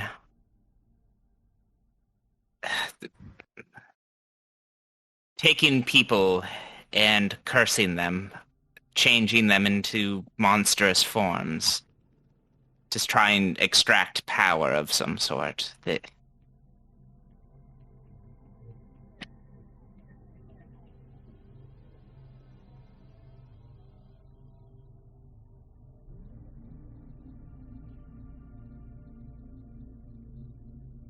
Something like this is, if this is this ingrained into just this parish,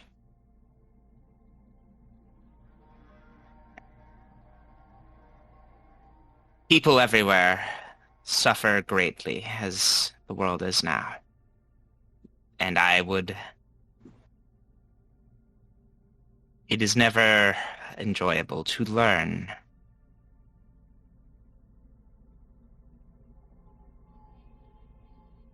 about something like this. Do you know anything about spiders? The spirit. You have a spirit. You have some sort of communion with the deities.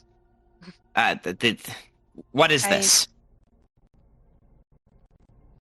Okay, to clarify, I have communication with one spirit, singular, and I'm fairly certain she's not a deity.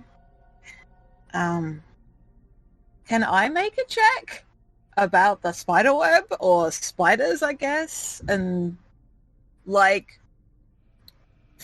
given what we're talking about, Orin's perceptive enough to pick up on the vibe of the conversation and seeing things near death and stuff like that.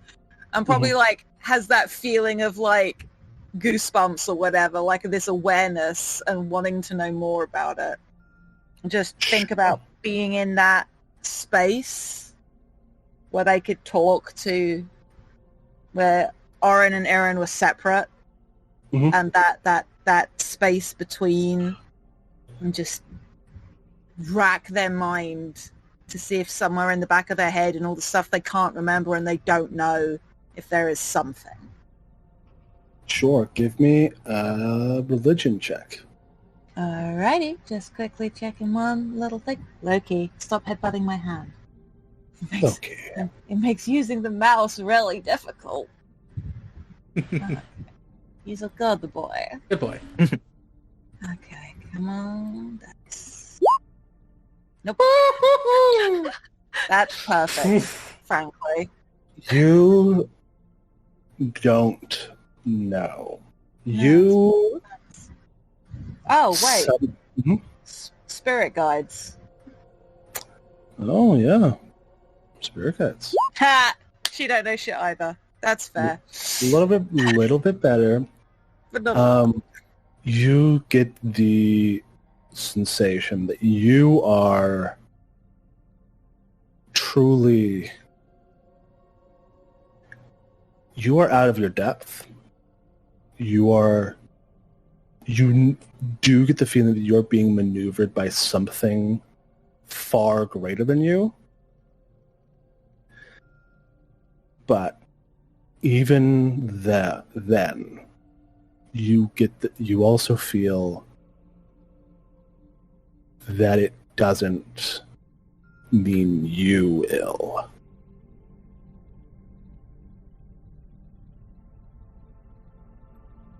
Well,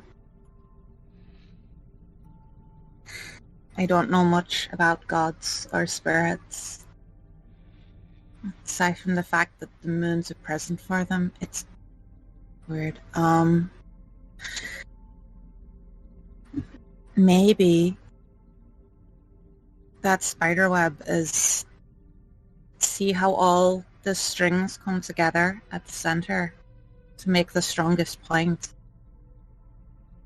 Maybe it's just a reminder or something of we are part of something bigger. I appreciate that that's really unhelpful in answering your question, but I am not an educated person. That's Not quite enough. alright. We'll test this as a scientist might, and she casts second level harm on herself. Cool. She takes 4 points of negative damage. Why would you do that? I don't... Do I see anything as I bring myself closer to death? No, you do not. She casts it one more time on herself. No! I try to stop her. Like, catch hold of her hands. Roll whatever. athletics. Okay. 27. My athletics DC is 21. So that is a success and is a nat 20. KSANA, you go to curse yourself again with harm when Orin's hand flashes out and grabs your wrist. And I think the other voice slips out, and that sort of heavier accent just like, stop.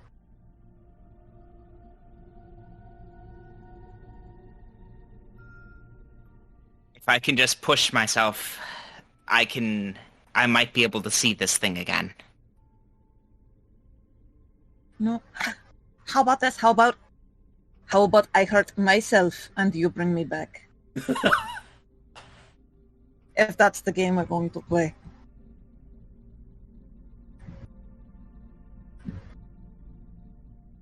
Well, Are you not so quick to hurt somebody No. else then, KSANA? For the sake of your science.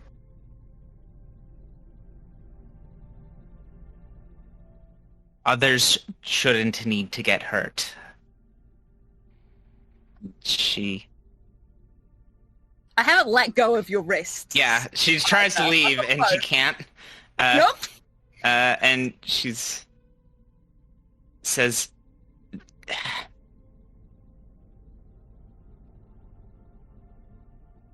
I don't like working with outer beings who won't show themselves.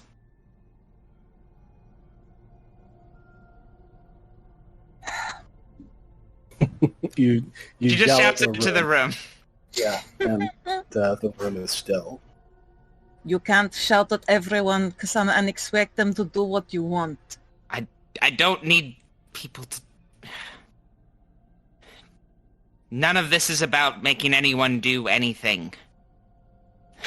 Are you sure? And I let go of your wrists.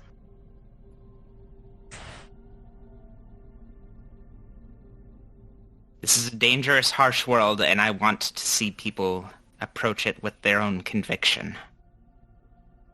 Then let people approach and do what they must. You can't protect people from everything. It's not your place to. Sure, of course. APRICUS! Exhale. Gracious, you hear, Cory's just like, thank God! They're talking about science without the scientist. Anyway. Yes. My science bones are tingling. Yeah. He'll perk up from whatever small talk he might have been having with the professor and his present. Immediately go to work. What do you know about near-death experiences and piercing the veil between life and death? You as well, Professor. ELŽBIETA just, like, literally laughs. That's what they're doing down there? One question at a time. Near-death experiences, piercing the veil, and what was that last one? That about sums it up, yes. Oh, okay. Well, I asked for, Alexei, you have seen this woman directly. yes, Or this spirit. the bright lady. Yes. I saw her for a moment. I mistook her for one of the creatures following ORIN. Who is she? ELŽBIETA makes another eye roll at creatures. yes. Okay, no. Who is the bright lady? And Orin's voice has gone back. I don't know. I'm gonna make a perception check. I actually noticed that time. Mhm. I guess. She made herself known to me while I was wavering during my captivity here. She soothed me with the knowledge that my friends were working to rescue me. And she told me where next we must go. Did she leave the spider web? I don't know. Alexei, did you notice the spider web? No. Was it not there before?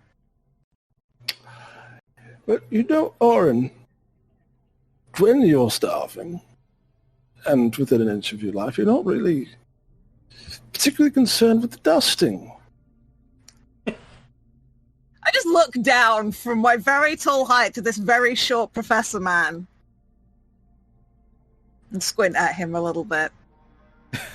Couldn't say. Look, I may not have been ever starving in this life, but I have been near death quite enough. Thank you. Then you would know that the outside world gets a bit hard to perceive. Didn't notice any spiderwebs, Orin. I apologize. Oh, it's fine. It's just, it's got KSANA all. And I say this in attempt at being whispering to him, but that voice kind of carries. Yeah, and I think KSANA, while this is happening, has had like this realization dawn on her face. And she takes a deep breath. ELŽBIETA. I'm still setting up on the couches. So I'm like, what? Well, no, we're back in the room now. Oh, they came back up? We all Okay. came back up. I was they're like, did they upstairs. kill him downstairs? Okay. No. Comes Yeah. back. ELŽBIETA. You of all of us here are the most perceptive and probably the best at working out how this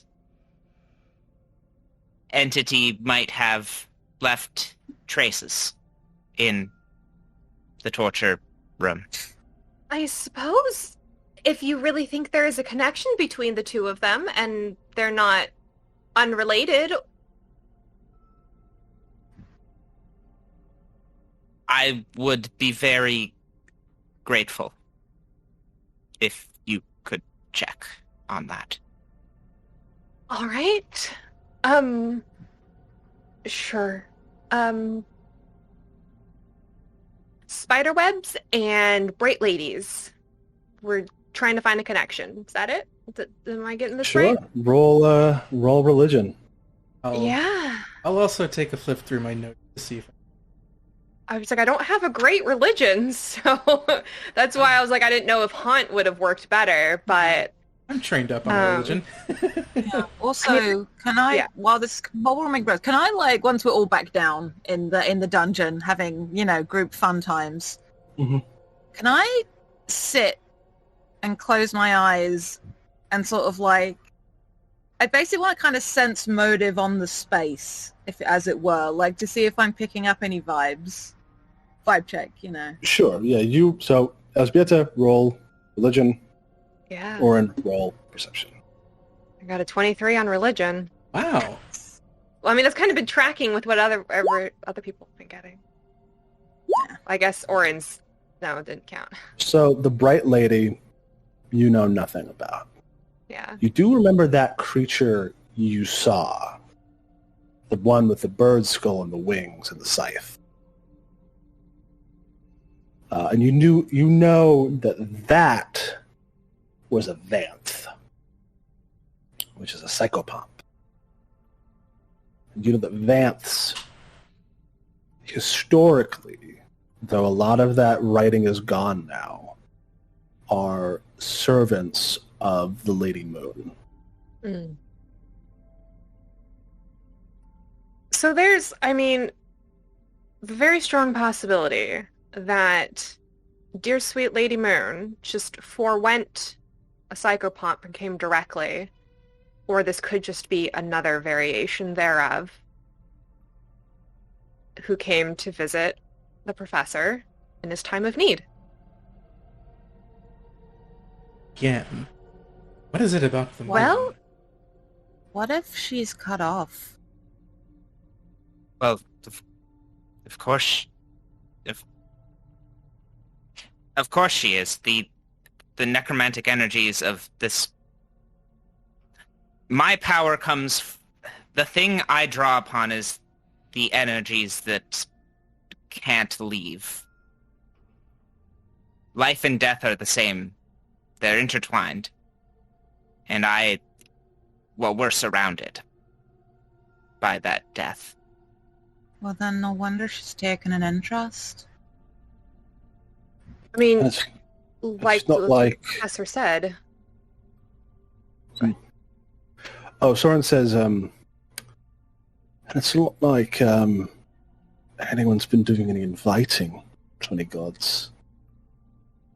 Yes, that's much of the reason it's even possible for. That is what makes it possible for individuals to take that power themselves. It's not going anywhere. It's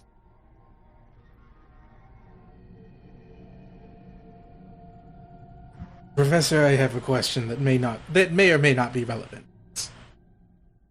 All right. You happen to know anything about a saying relating to wheat and reapers, by chance?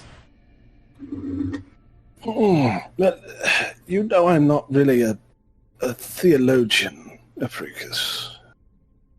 Sounds like a religious slogan, but I can't place it.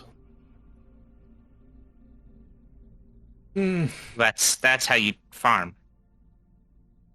Oh, yes. Yes, I used to be a farmer. It's The Mind Palace extends in two ways. One is, it relates to spiders, so is there anything nature-related here? I'll just say no. Okay. Understandable. Have a nice day.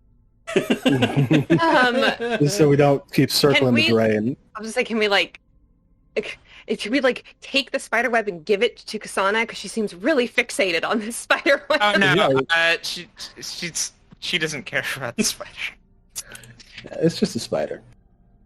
And I guess, oh boy.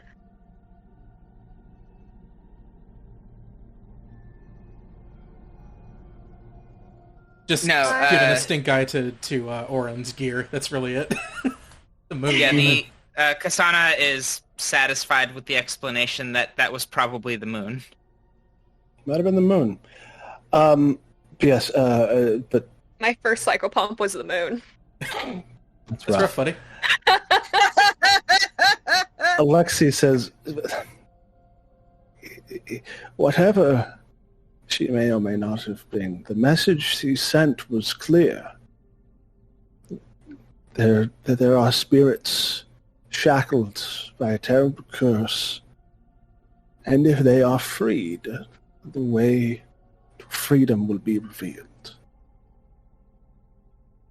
Well, we certainly can't abide leaving spirits chained to this place after death. Indeed. She said that you must find the place. The last thing that Alexei was saying was about the place where giants have wept. That is the place that the spirits, the bright lady, the figure in white, directed him towards, to send you there to find the path to freedom. Yes, and that links to the giant's tears. Heard a bit hearsay about such a specimen existing.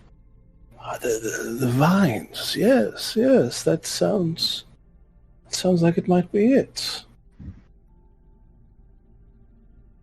I was hoping, in fact, to travel over that way, but obviously the urgency of the situation made that we see you first. So it seems this is even more of a sign that we're headed soon. I appreciate it. Yes, it seems that now the urgency is to find the source of these flowers, these vines, this place where the giants have wept, and break whatever curse may be there.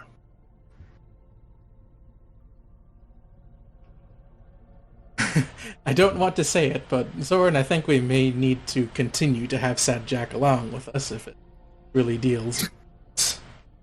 Sad Jack is gone. So of course. he is over at the he's getting the rest of rams. the rams. Yeah, To that's get what the I rest said. It'll be a few days before he returns if we're going to wait. We may not have time. That is also true. I don't know exactly what the nature of the urgency is, besides the fact that it can't take long for them to find out that we've taken them.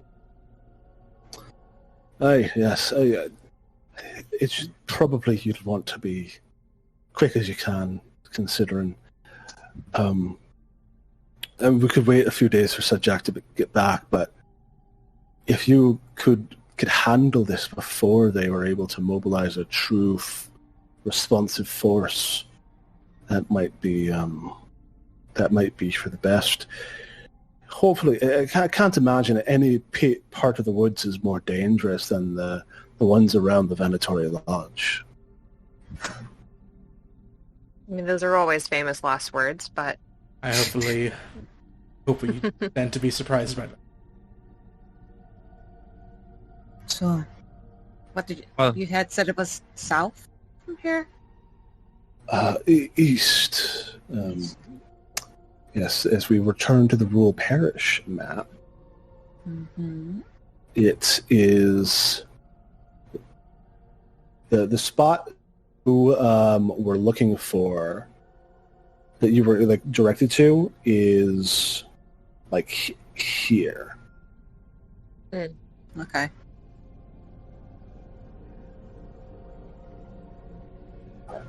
Usually the crossroads. Ooh, there's stuff on the map. There's some Ooh. rivets. I'm zooming in, just like, ugh. I'm attempting to find. I see. Yes, indeed. some ruins on the map. They've been there the whole time. Yes, they have. Surprise! I've been here the whole time. I've been here the entire time. Plot thickens. That's a good show. Will we have to go back up to the bridge? How wide is the river? It's not wide. Let's see with no snapping.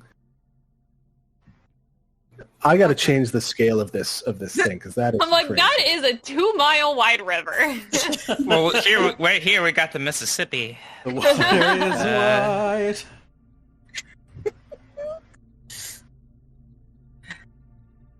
Yeah. It's A few hundred feet. That would be a pretty big river still. Yeah. I'm just wondering about if we don't have to go down to Crossroads and the bridge. Mm-hmm. Maybe we shouldn't. The main artery is deep enough that boats can use it. Okay. So you can try swimming across. You can try build the boat, or you could just go through the town. We steal a boat. Well, we can swim, or we could get a boat for Swim. those of you that... Yes, right. I'm just moving my icon so I can see the tributaries. Mm-hmm. Yeah, we could head to a tributary and see if there are any like fishing boats or anything, and then. What's in this? What do we have here? We should take any potions or supplies. Yeah, not a lot. There's some potions, and we can probably just work out whatever those are. Yeah. Between sessions. But yeah, there's some supplies here. You can take no boats, obviously, but we could also just not figure it out next session about how you're going to get there. It shouldn't be too hard while you still have a teensy bit of. Actually, word's probably gotten out about you freeing Sad Jack, but just gotta be careful. Well, we can cut down a tree, break off the branches, and we'll create a log flume if we have to. Well, one way or another, you will find the place where giants have wept, and you have resolved to break the curse, keeping their spirits shackled beneath the earth. And all of that will happen next time, when the path to freedom is revealed. Thank you all for sticking with us through this pretty wild, technically, rough episode. We had some changes last minute to our stream setup that should be hopefully all right next time. Next time we'll be back to normal. So so this is just one strange anomaly that we'll get that resolved. Yes, as we mentioned at the top, my name is Zachary Frederickson. I've been your GM for the evening. I hope you enjoyed your evening with us. And you can find me on on Twitter at offskinningGod. The music I make at iambugray.bandcamp.com, and you can find my friends at the places where they are found, starting with Bitmap. Hello, I'm Bitmap. You can find me at BMPrager on the Twitter and also on the Patreon. Other places, though, I'm not there. But I do exist there. I also can be found at the Mountain Kickstarter, which is live for the last week as we look for our final stretch goal. It's very exciting, and that's what I'm doing currently, and I will be doing more next time after the Kickstarter's wiped up. But that's it for now. Please back the Kickstarter and make the numbers get big. Make them go Make up. those numbers go up. yeah. We beseech you. I've also been joined this evening by my friend Cory. Yep, Cory, you can find me on Twitter at Endless Musings. I'd like to give a particular shout out to my friends over at The Weekly Twitter. Just give them a listen if you have the chance. It's a podcast about weekly. I think they might be on plenty of backlog for you at the WK Cool. Cool. My friend Jade. What up? Jade Rose on Twitter. If you like actual play content, check out Follow Leader, GMless tabletop games, Dumb Kids Playing Hero for Animorphs inspired Forged in the Dark. And you can go to patreon.com/FTLcast. If you like the way Zach GMs like I do, you can listen to some of our Patreon exclusive content, including City of Mist, where Mab, myself, and August play teenage sleuths of the sort solving a mystery. I play yet another investigator. It's a good system. City of Mist is great, and yeah, it's real fun. There's a bunch of stuff there that's good to listen to as well. Oh, and check out the Room Where It Happened at Roomware Pod. They're another part of the Standing Stones Guild. That's also actual play. They're currently using Beam Saber, elements of, and Scum and Villainy. Yes. That's a real cool season. Appalachia in space. Good vibes. Check it out. Yes. And my friend Mab. Hi, I'm Mab. You can find me on Twitter, Tumblr, and Patreon at Little Lady Mab. If you like ELżBIETA as a character concept, I'll have a short story going up this month for all patrons at the $1 tier and above of, maybe some kind of supernatural vampire hunter and looking into some weird things. So who knows? Yeah. Sounds very cool. Yes, and that is all for us today, folks. Thank you so much for joining us. We will see you next time, July 31st. And until then, remember, always wash your hands after using the restroom. Make sure you do this, this one. Get under your nails, too. Yep. Thank you, and good night.